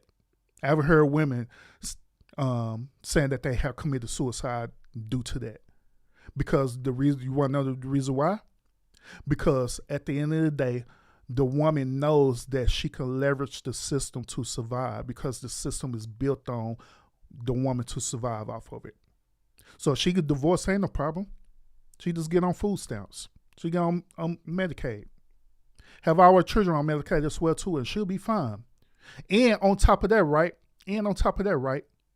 Reason why you also don't hear that is simply because that woman could just find some sucker simp to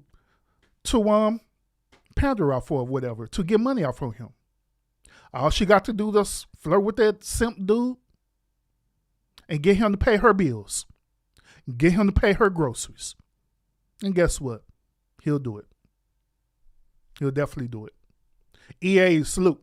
What I'm trying to point out is feminists don't care about male issues. They don't. They do not care about equality. Because whenever you ask them for real equality...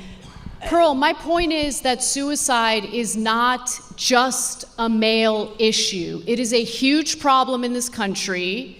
Women who try to end their own lives are less successful because, again, they're less likely to use a gun, for instance, or hang themselves. They'll take pills, it'll fail. It's just a tragic thing all around. But if you actually care about suicide rates, then you would want to know what's causing the suicide rates or the attempts at suicide. Divorce. What can we do as a society to help people to prevent that from happening? And you wouldn't make it specifically and solely an issue that inflicts one sex over the other. That is, Anna, that is not what she's saying. What she's saying is that in her argument, men commit suicide due to the aftermath of divorce. That's what she's saying. And within that, she do have a valid statement. She do. So this is not a overall suicide thing that everybody commits suicide in the country, which in general speaking, yeah, people in the country do commit suicide for different reasons. But we're talking about specifically dealing with the aftermath of divorce. So what she's saying is disingenuous for real. Like, man.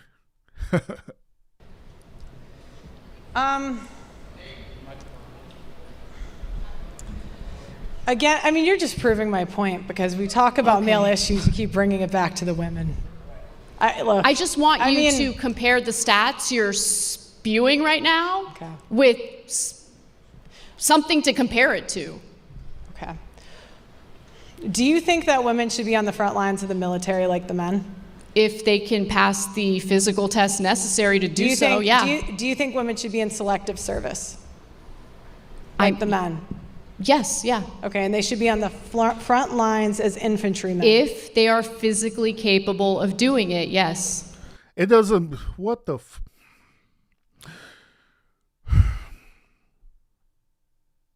So I'm telling y'all, in other words, she don't agree with this at all. She only saying that just so she could counter Pearl's talking points.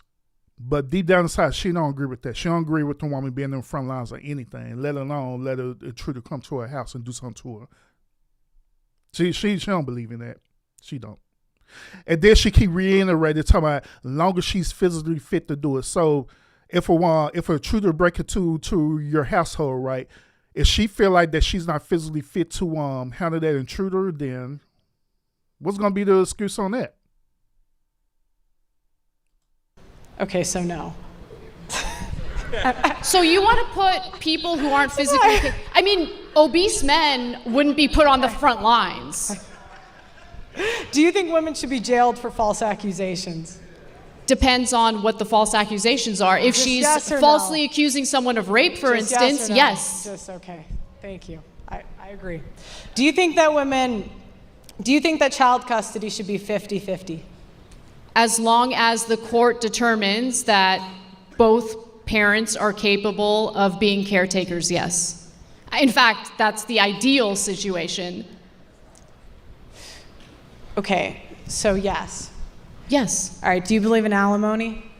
I believe in alimony in specific cases where the woman decided to forego having a career and working, decided to stay home and raise the kids. In those cases, I believe she deserves alimony, yes. But that's a privilege.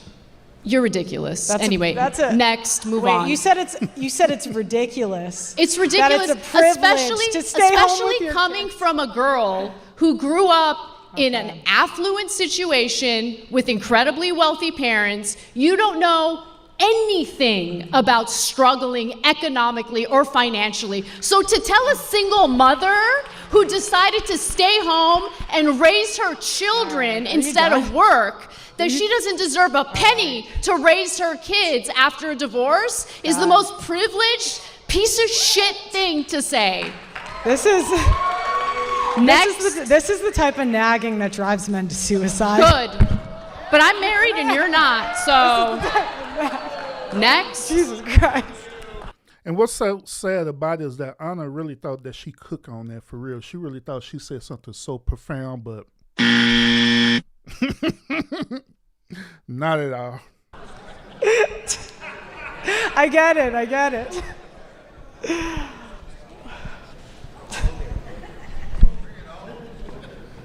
A little harder to debate someone who's not an OnlyFans girl, right?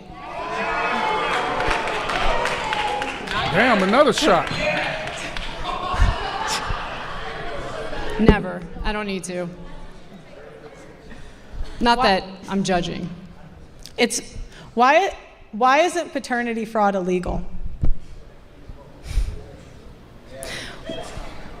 We've been over this already. It's estimated 6% of men are fathering children that are not theirs. I don't really believe your stats. Like, where are you getting that The American Blood stat Bank from? Association, are you happy? Okay. 1/3 of That's wrong. paternity And tests. yeah, there should be consequences for that. But there aren't. Okay. But there are. Where And there have the should be. So feminists we agree been? on that. Next. Right, you can agree, but you haven't covered it.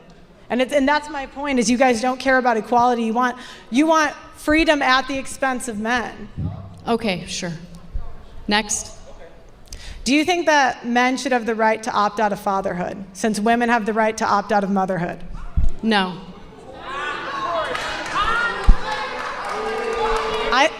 Put a condom on. You don't want to have children, put a condom on. Or require him to wear a condom. That's equal. Yeah. That choice is equally irresponsible. He's the one with the Johnson. He gets to decide what he does with it. I think I'm more of a feminist than you. Sure. Go great. Congratulations. Okay. Gentlemen in the comments, do y'all agree with her? She said that he's the one with the Johnson, so he's the one who get to decide what to do with it. Do y'all agree or disagree with that? Because I didn't heard this before, but I'm kind of curious to want to hear y'all take on this. Because I want y'all to understand this clearly. A man do not control the access to sex, period. You don't. I don't. You don't. We don't control the access to sex. Women do. Because all a woman have to do is simply say no. That's it. That's all it takes. All it takes for her to either consent or not consent to it. That's it. That's all it takes. And guess what? Guess what, gentlemen? She could be literally saying yes and participate in it, but later on down the line, she could still say no. So this is why I'm telling you, gentlemen, at the end of the day, men do not control the access to sex at all, period. They do. Women do. Because they can pick and choose what they want it to be, consensual or non-consensual. and then they could leverage that however way they want to leverage it. So that's why it is very vital for you gentlemen to have pussy discipline or sexual discipline. That's why it's important for you to have that. Because if you don't have that, then these type of women will use you every single time. They'll put you in situations that you shouldn't be in. All because you sit up here letting this woman manipulate you to think that you have power and control over her coochie when you don't. When you don't. When they say, my body, my choice, believe me, gentlemen, they believe in that bullshit for real. With everything in them. They really do. Including the law. So y'all got to move accordingly for real. I ain't lying on that one. I'm be a dead serious with y'all on that one.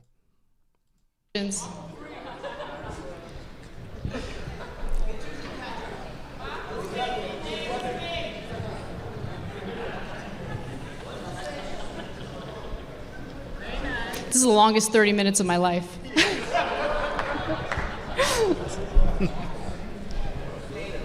Tell us about it. We reacting to it. Okay, I'm going to interject again if I can. All right. No, I was kidding. So one thing that I do think is happening is that there is a shift that is taking place in America, and I think you both have alluded to this a little bit.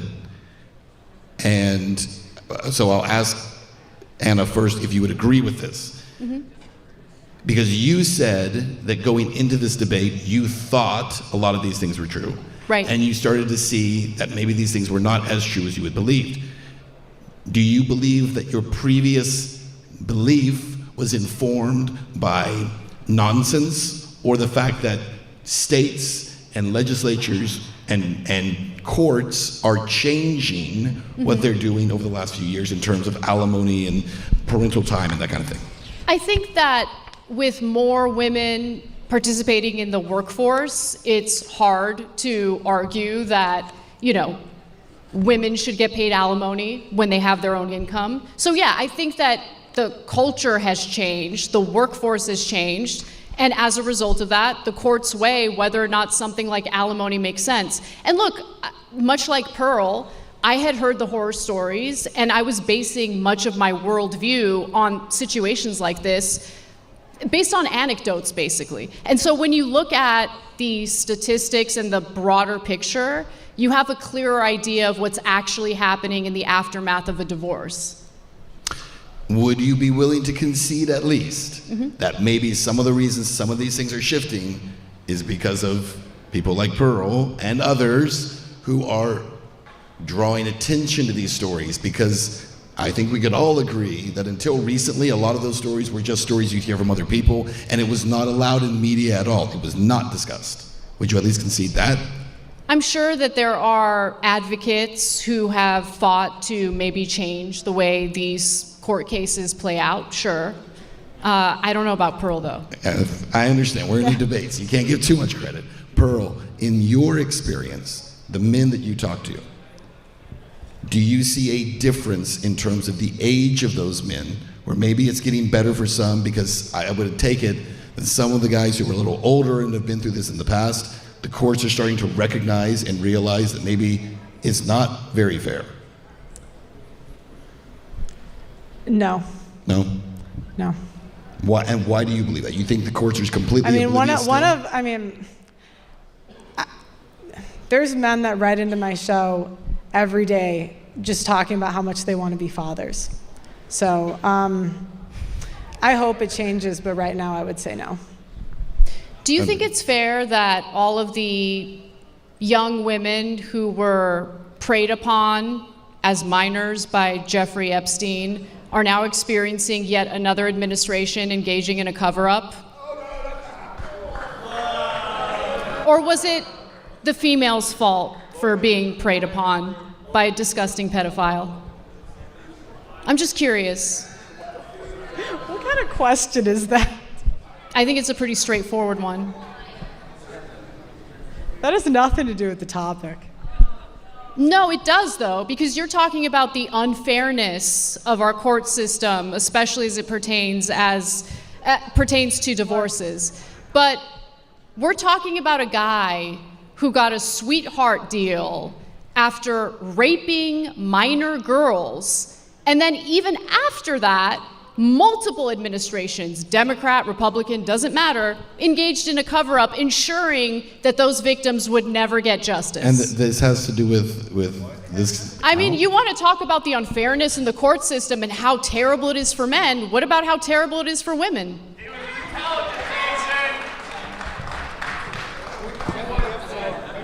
Look, that has nothing to do with anything. It has a lot to do I with think what in we're fairness, talking you about. got to admit that's an anecdote too in comparison to the overall statistics. It's a pretty big anecdote.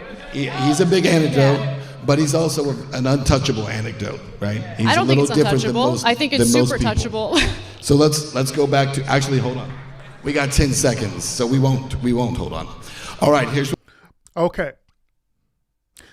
The reason why I didn't initially respond to that is because when you think about it, right, when you think about it from a broad perspective based on what they're talking about, her question actually goes with the debate. It really do. Because at first I was kind of processing it right, like, I don't think the situation with Epstein's goes along with the current debate, decorum, right? But when I start processing it more and start understanding where she was coming from, right, regardless if I agree with it or disagree with it, when you think about it, gentlemen, that's a valid statement. Because the things that happen with, Epstein and the situations that they're going on right now and the things that they had, even with Diddy being part of that and, other prolific men being part of that as well too, and women, by the way. It's a very valid statement to ask that question like, okay, well, if we're talking about the fairness of men, right, why do this situation seem like that this dude is getting away scot-free from those crimes that he committed? And nobody's really talking about it, or they're covering it up. But what do y'all think about this? Do y'all think that's very valid for her to mention that? What do y'all think? I think it is. I think it's a fair assessment. What we're going to do, we're actually going to take a break. We're going to come off of the stage, and then we're going to actually go up to the analysts and get their take on this first 30 minutes, all right? Sounds so take good. it away, Sam. Good job.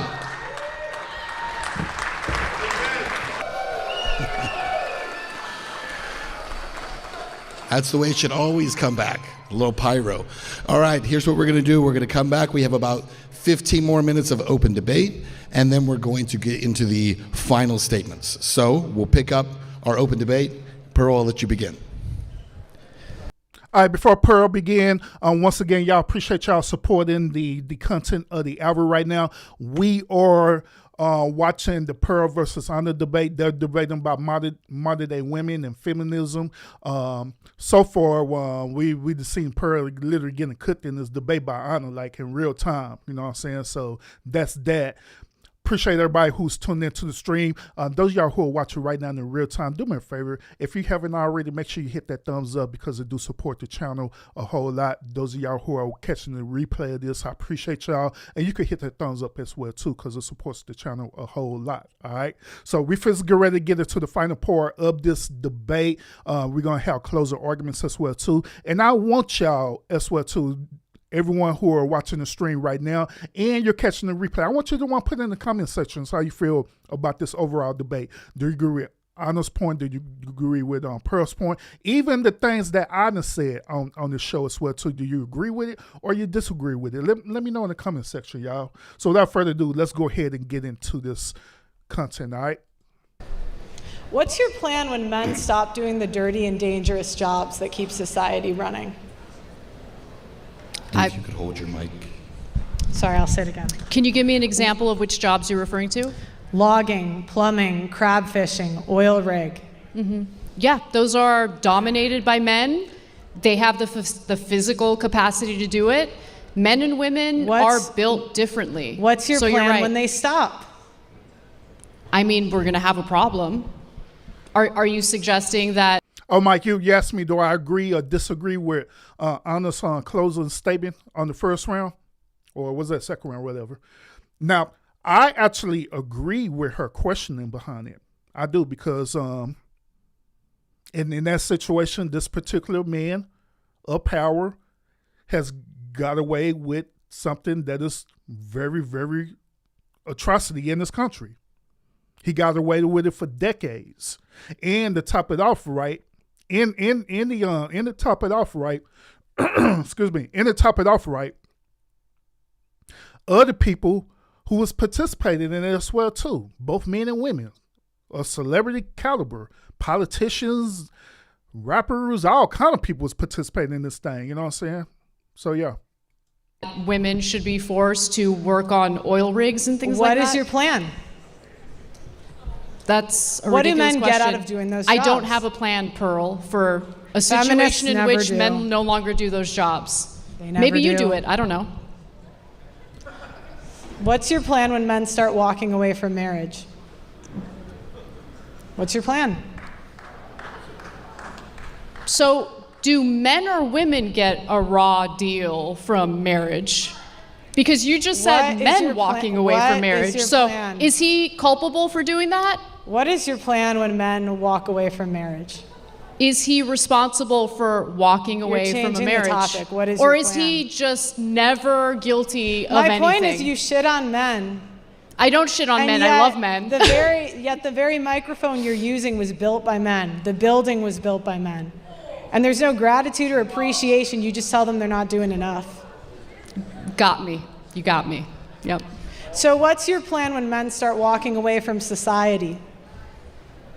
What do you mean by walking away from society? When men stop doing the dangerous jobs, when men stop getting married, when men stop having kids. To be quite What honest is with your you, plan? if American men decide they no longer want to do those jobs, very likely our government will import men from countries where they're willing to do those jobs. That's probably how And it's what's going to your work plan out. when they date American women and then decide to stop too? I'm not worried about that. Of course you're not. No, Interesting. I never had The any future problems. is not going to be great. Okay, so let me give y'all the game plan of what Pearl is doing now. The strategy that Pearl is doing, she's still using sensationalism as her talking point, all right? But what she's doing is this. She's trying to debate the whole concept that men are the one who did all these different things for the country. Men the one who literally built the country from their own hands, from their blood, sweat, and tears. Some men had died building this country, you know what I mean? A whole lot of men had invented a lot of things that are very beneficial for this country as of right now. And so her debate is this. She's trying to establish this. She's trying to establish like, hey, what would happen if men were to digress from doing all that, from the infrastructures, from being creative, from being inventors, everything. If they were to divest from all that, how would the woman handle that? That's what she's trying to get at. And so Anna, she's not understanding where she's coming from, and she can't counter that because in reality, she know what's going to happen. She know good and down well that women is not going. She know good and down well the women is not going to pick up a hammer and start fixing the infrastructures on the freeway and stuff like that. She know good and down well women is not going to invent things in the country unless it's something simple like Wi-Fi or microphone or something. But when it comes to bigger things, women ain't going to do that. She know that. That's why she don't have a response for it. So I think this is a really good strategy that Pearl's doing, but she doesn't need to capitalize on it. She need to get out of the feelings and really just go for the jugular. Great for feminists. You guys are going to get the equality that you're asking for. Men are not going to protect women in the streets. Men are going to stop signing up for the infrastructure jobs. The birth rate's going to keep falling, and the future is going to be bleak. Okay. Listen, I think men and women serve important roles in society.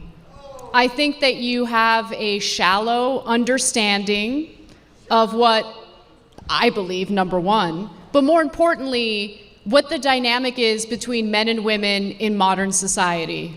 You're under this weird impression that the anecdotal evidence that you cite is indicative of the outcome of all marriages. In reality, study after study shows that married Half of couples marriages tend end to in be divorce. happier than single individuals. Right, they're happy before the divorce. Divorce is terrible. Divorce And the means other that the thing marriage is, didn't work yeah, out. Obviously, you're- they're not you're going to be happy in attributing the middle of a Like divorce. correlation doesn't mean causation. People marry happy people and date happy people in general. You're attributing it to marriage, but you're not going to marry someone that's a bitch. So this is what I had did in that situation. I would have counter Anna by saying this. I'll say that anecdotal experience actually trumps and outweigh stats and statistics any day. The reason why that is a very accurate statement is because data and statistics is very, very, very limited. It's only limited due to the certain surveys that are conducted in order to compile these certain type of peer review reports. They don't do a full peer review report on everybody in the whole entire country unless you're doing consensus. But even with consensus, the one consensus is inaccurate too, because a lot of people don't even participate in that. There are people who are immigrants here and everything. They're not going to do that. They're not going to give away that they're in this country illegally. You know what I'm saying? So they're not going to participate in the consensus. So even them peer review reports, it's not accurate. It's not 100% accurate. Okay? It's only based on them surveying a certain amount of people who decide to participate in this said study. So that's how she could have counted that. It's like, yo, your data is really not as accurate as you think it is. You know what I mean? But anecdotal experiences are accurate because people could relate to anecdotal experiences. Because one person experience, they might have experienced it similar. It might not be the same exact situation, but it would be something very similar to that. So people could relate to that and they could compare and contrast on that. But that is me. Okay. You're right, Pearl.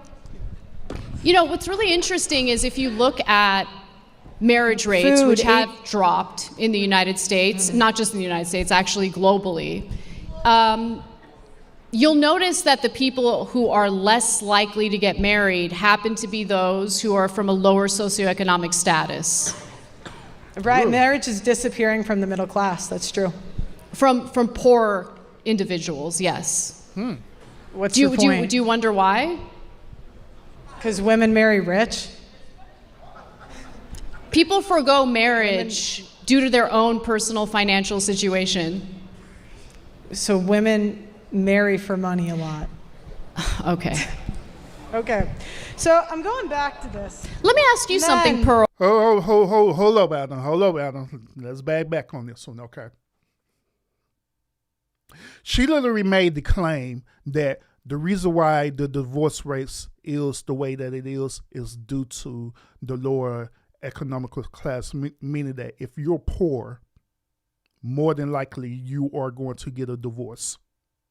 And or if you're poor, more than likely you're not going to even get married to begin with in the first place. Now, I want to ask y'all this. Do y'all agree with that statement? Because I don't agree with that statement at all, period. If we go back and just like I gave y'all a history lesson about the birth of feminism, right? Let's go back in time and I'll give you a history lesson why that feminism thing was taking place, right? Let's have a history lesson of slavery. Now, we all can agree that every slaves during that time frame were in the poor class, that they didn't earn no money whatsoever other than food if they decided to feed them. We all agree to that, right?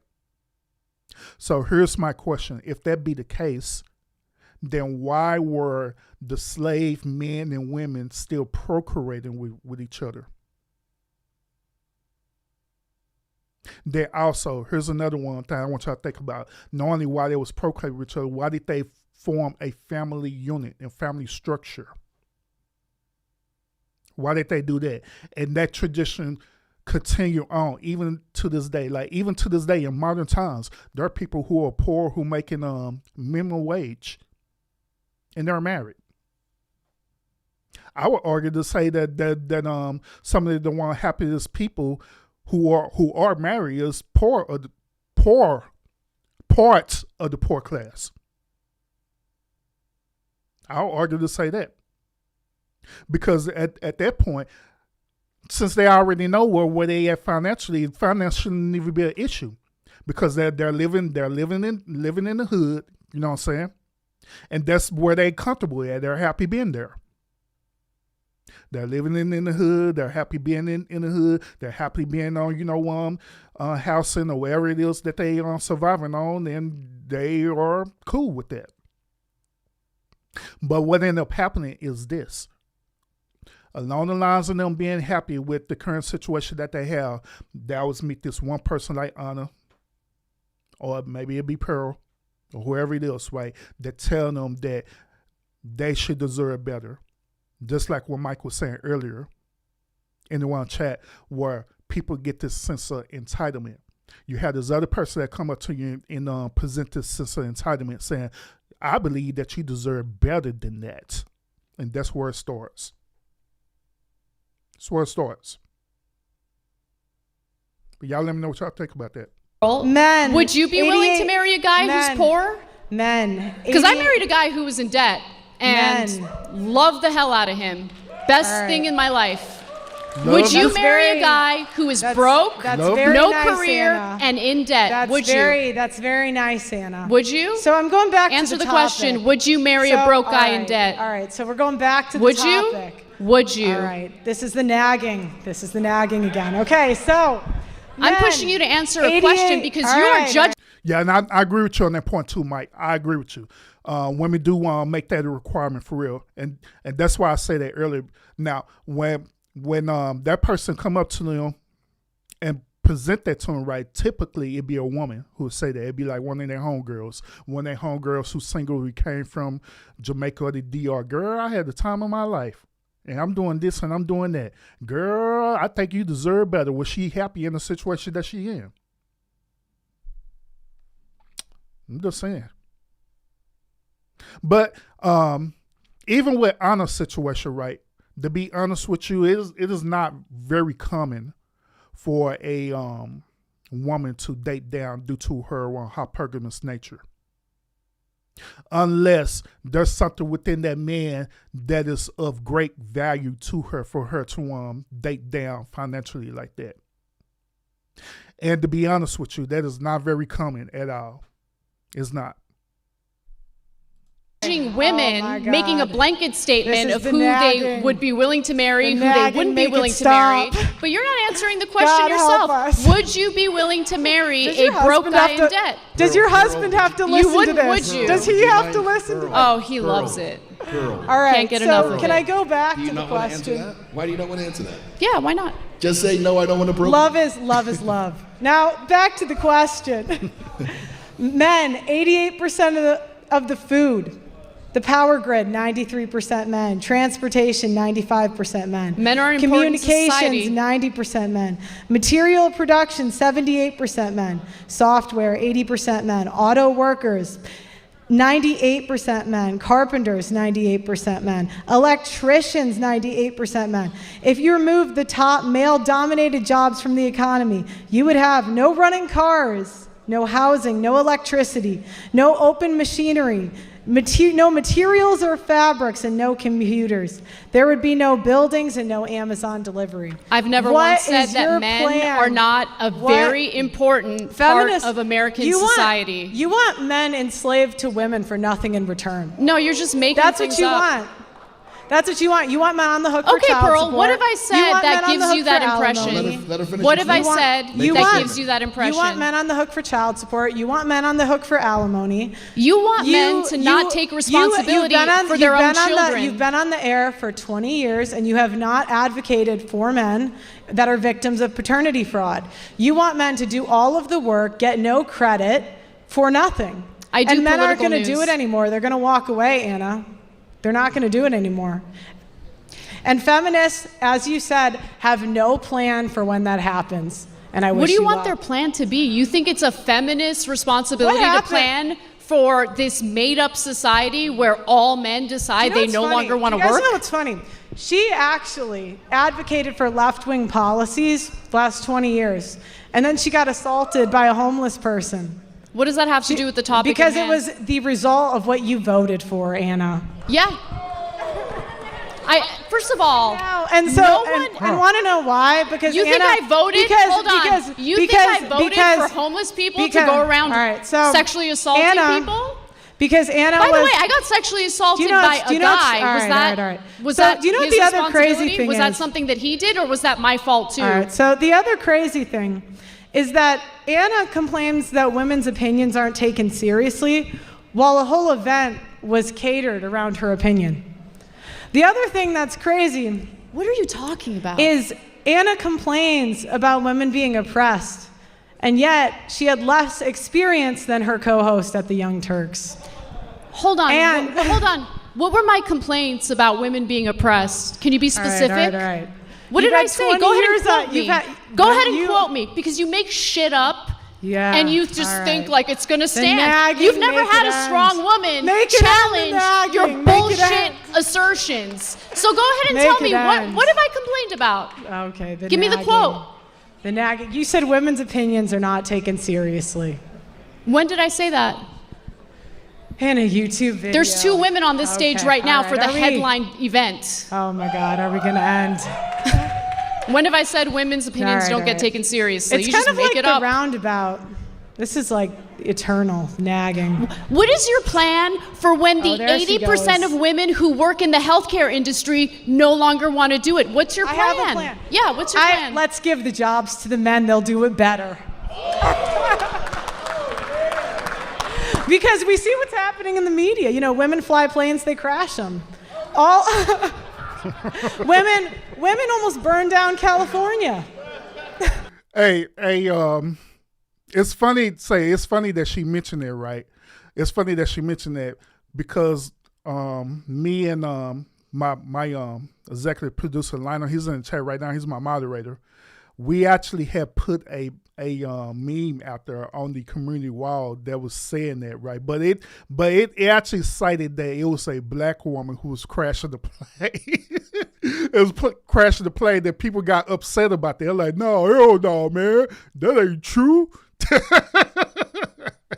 Yeah, we did. We had posted that for real, bro. We posted that on the community post. Y'all need to check that out. People got mad as hell because we posted that for real.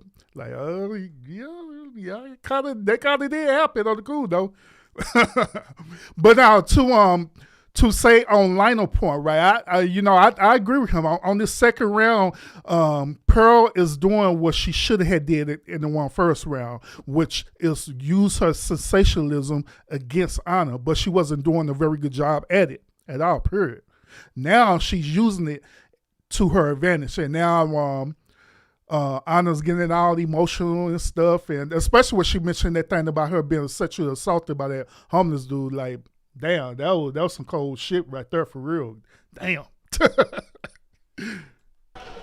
You know, people are dying because they want to make women feel better.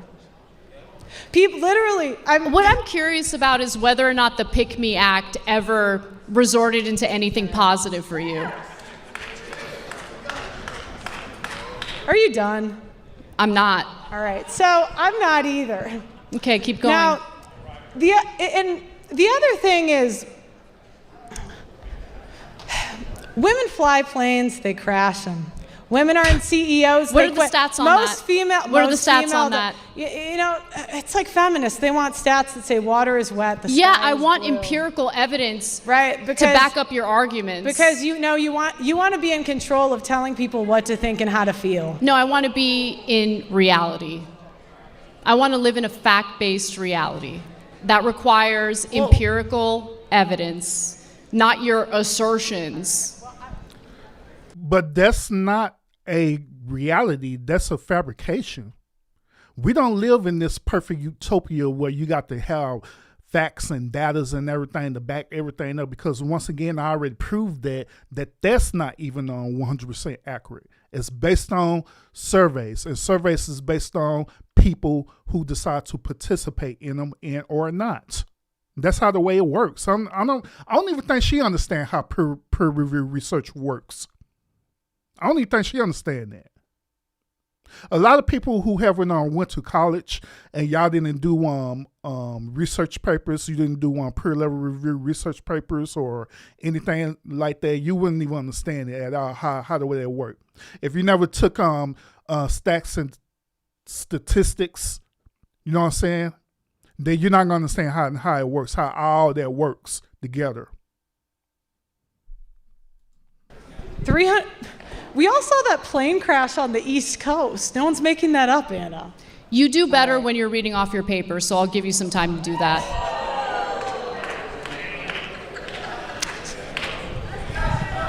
In the future, because I'm sure you'll find yourself in more of these debates, I actually think that you could be an incredible debater, but you need to look at the broader picture, not just rely on anecdotes, and don't make things up out of full cloth.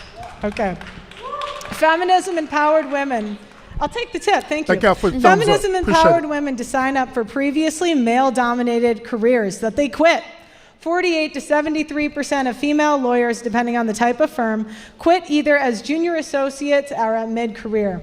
1/4 of them cite workload, burnout, mental health. 73% of women who got engineering degrees in the past 15 years either have never entered the field professionally or quit early mid-career. 55% of all female accountants quit before or at their mid-level career. The attrition rate for women in STEM is approximately 50%. These companies often bend over backwards to get women hired, to the point of discrimination against male qualified candidates. Then women quit because they don't want to work the long hours or deal with the levels of stress for an extended period of time, with women being 2.5 more likely to take antidepressants than men. The money and prestige isn't worth it to them. They prefer lower pay, lower workload, and higher job security. Feminism has empowered women to go to college and take out loans they can't afford for career paths that will not generate them income to pay off those loans. Men have higher debt than women. Right, because they do. Because women put their biggest expenses on their husband's credit card.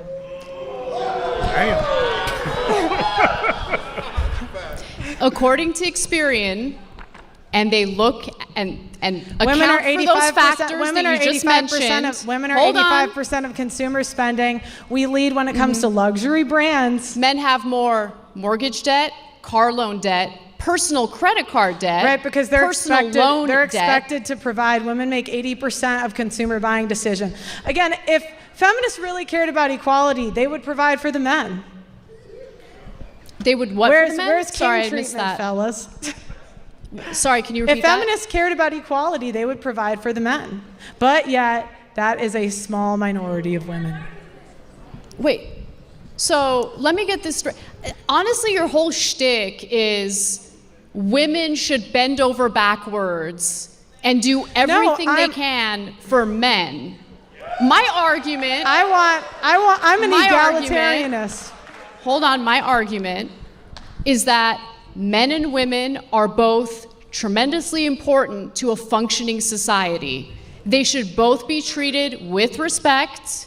They both serve different jobs, different roles, and in order for society to work, we have to respect that. Women are but not you equal. seem to put the onus and responsibility of everything onto women while providing cover for the bad behavior of men. Women are not equally important because they don't do the equal Men work. are equally important. Women I never said that they weren't. Women are not equally important because they don't do the equal amount of work. Men have invented the majority of the inventions. Men have started Fortune 500 companies. Men do the majority of the infrastructure job. Men produce 90% Who's scrubbing the toilets after 80% of the work? food supply, 90% of the world's stuff. Who's changing the diapers? Not women. Who's not raising women. They're the not children having kids. after Women aren't working having kids. all So day women long? aren't doing it. Daycare workers now, to be honest. It's not the moms. Damn. Not everyone grew up in an affluent household like you. They need a dual income household in order to make ends meet in this economy. Anna, you live talk. in reality for Anna, one day in your life. Anna, you talk for a living. It's kind I of do. rich for you to come at me. What, bitch? What do you do for a living? I also talk, but I can acknowledge it's not that hard. Okay. Hold up, man. Hold up. God damn. God damn. A job Talk a lot of where bullshit. you pretend it's more important than it is. Right. Okay. Well, since there were only about 30 seconds left, we'll just call it there. All right, good job. Give these debaters a round. Hey, now on the kudo, y'all, on the kudo one, Pearl did, on that second round, she did came back, man. Yeah, she came out of that corner, came swinging for real. And then, like I say, her opening argument threw Anna all the way off of the second round. Her opening argument of the second round threw Anna all the way off because Anna couldn't want to combat that at all, period. And so, and she stood to, her talking points. Even if she had to read from the notes, she still killed her, bro. I ain't gonna lie, she did. All right. We have 5-minute closing statements where you will not attack each other or call each other names. Anna, you're first. I'm just going to go ahead and read what I couldn't get to in my opening statement, if you don't mind. How your opening statement going to be the closing statement? Taking advice from someone like Pearl will ensure that you will be lonely and incredibly sad. If you have this dark view of an entire sex, nearly 50% of the country, I can't imagine living day to day being a happy person. I don't know what Pearl actually believes. Part of me feels like this is a shtick. But I'm gonna take what you say at face value and just think you genuinely believe it. And if you do genuinely believe it, I actually feel really bad for you. If you think women in general fit in this weird description where they're looking to take advantage of people, where they're looking to rip people off, where they're looking to get married only to divorce and steal a man's money, you live in an alternate universe. Sometimes divorces are ugly. Sometimes there are bad women who make things up, who lie about rape, and there should be consequences for that. But there aren't. The difference between you and me is that I think the bad behavior of women deserves consequences, just like the bad behavior of men deserves consequences. That's what equality is. One's not. What you're advocating for is a society in which men get away with everything and women get blamed for everything. That's it. I mean, what else am I going to say? All right. That was her close. All right. I can go? Yeah. You might as well. All right. Jump in there. Feminists are mainly white, middle-class, female liberals who have no idea how the real world works and yet want to advise you on how to live in it. Let me go through your complaints. Feminists want control over their bodies. You win. You have 12 types of birth control, and you can actually Uber Eats a Plan B. You have abortion on demand, and in the states that it's not, it's simply a weekend trip. You have aborted an eighth of the world population. You win. Feminists wanted to fight against rape culture. You win. If a woman is raped, assaulted, or if she revokes consent after the fact, she has the power to get a man fired from his job, kicked out of school, or thrown in jail. You won, feminists. Women want to be free of traditional gender roles, fine. Men invented the dishwasher, the Roomba, the air fryer, fast food, and Uber Eats. There are meal prep services and cheap restaurants. You win. Women wanted to have a career first and get married later in life. Men allowed women to come into the workforce and have millions of dollars in funding, pushing women into male-dominated fields and scholarships, and invented IVF to give us another 5 years of fertility. The husbands pay for the IVF, and they are pushing to get it taxpayer funded. You win. Women wanted to be sexually liberated instead of getting married. Men invented Tinder and Hinge so random men can literally come to your door. The men from your hometown are not good enough. Men invented social media so you can get flown out by the highest status men in the world. Men did not Women did not want to work labor jobs? Fine. Men invented social media so you can talk into a microphone and get paid. You can now work from home so you can have a family and be a mom. You can make money selling your nudes on the internet and become a billionaire. Women did not want to give birth? Fine. Men invented surrogacy so another woman can do it for you. Women wanted to be thin without working out. Now you have Ozempic. You want to look younger? Fine. Men invented Botox, hair dye, filters on your phone, nose jobs, Anna knows, plastic surgery, lash extensions, makeup, and AI to make you look thinner. You win. should look into it. You can now wait till 40 to have a baby, freeze your face, work in an air-conditioned office, earn a living sitting on your ass, getting fat, spending money you don't have, marry someone to pay it off, divorce him, put him on alimony and child support, get a Roomba, abort your kid, have unprotected sex on camera, get paid for it, order any cooked food to your door, get a self-driving car, and then complain to men that they caused you to be lazy and fat. You are now empowered to have 10 abortions, bang 300 men, take a DEI position that pays $300K a year, Uber Eats a Plan B, study underwater basket weaving, and get sympathy when your degree pays no money. Feminists are spoiled, liberal, progressive women that have no idea how good they have it. You guys will never be happy until men are nothing but empty shells who are slaves to the system, fueled by feminists' selfishness, spending habits, and poor choices. Feminists don't care about equality because if they did, there would be equal rights for men. There would be equal men's shelters. There would be equal funding for men's cancer. There would be real equality. I checked 20 different feminist websites and have not found one that mentioned a single issue that asked for men to be equal. It only asked for special treatment. Feminism has empowered women to destroy this country through the death of 1,000 cuts. Feminism is not about equality, it's about insidious domination. It has been a slow creep to where women are complaining about their non-existent oppression. Men have figured this out because they're highly adaptive and the math is not mathing. I am curious to know feminists' plan when men refuse to stop providing, protecting, and maintaining the civilization you enjoy corrupting. Feminists are about to fuck around and find out. Feminists have won. You destroyed every single male group that used to be strictly for men, like Boy Scouts. You can falsely accuse men of rape, harassment, and endless lawsuits.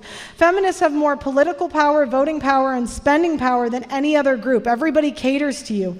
Corporations cater to you because women are the primary purchasers. Politicians because they need the vote. Men have to pay child support to a rapist. Men are not believed when they're abused. Men have to die at work and at war. Men have to pay child support for 18 to 21 years. Men have to register in selective service. Men are not given additional consideration for college admissions, jobs, opportunities, and scholarships. Children are not DNA tested at birth, leading to paternity fraud, which is not prosecuted at all. And men will more than likely deal with this in their lifetime. Men are the majority of the homeless. Men are the majority of the suicides. Women can hit men, and men can't hit back. Feminism has empowered women to destroy men, and congratulations, 1.6 million men have committed suicide. What more do you want, Anna? Damn! Hey, just like what Lionel said, he said, hey, Anna said, hey, Pearl, read from your paper. Pearl read from the paper and cooked the hell out of her. God damn. With 11 seconds to spur, gentlemen. With 11 seconds to spur. Damn. Fatality. God damn. All right. That is the debates. Let's give it a big hand for these two debaters. Thank you. All right, so if you're here in the room, you go, and also if you're watching online, of course, the many tens of thousands of you who are around. Well, that is the debate, y'all. Y'all let me know how y'all feel about this overall debate. Who do you feel have won this debate? Do you feel that Anna overall won this debate, or do you feel that Pearl had overall won this debate? Even with the talking points as well, too. Do you agree with the talking points that was mentioned by both Anna and Pearl? Even with myself, because I was giving y'all some of my talking points as well, too. Do you agree or disagree with that?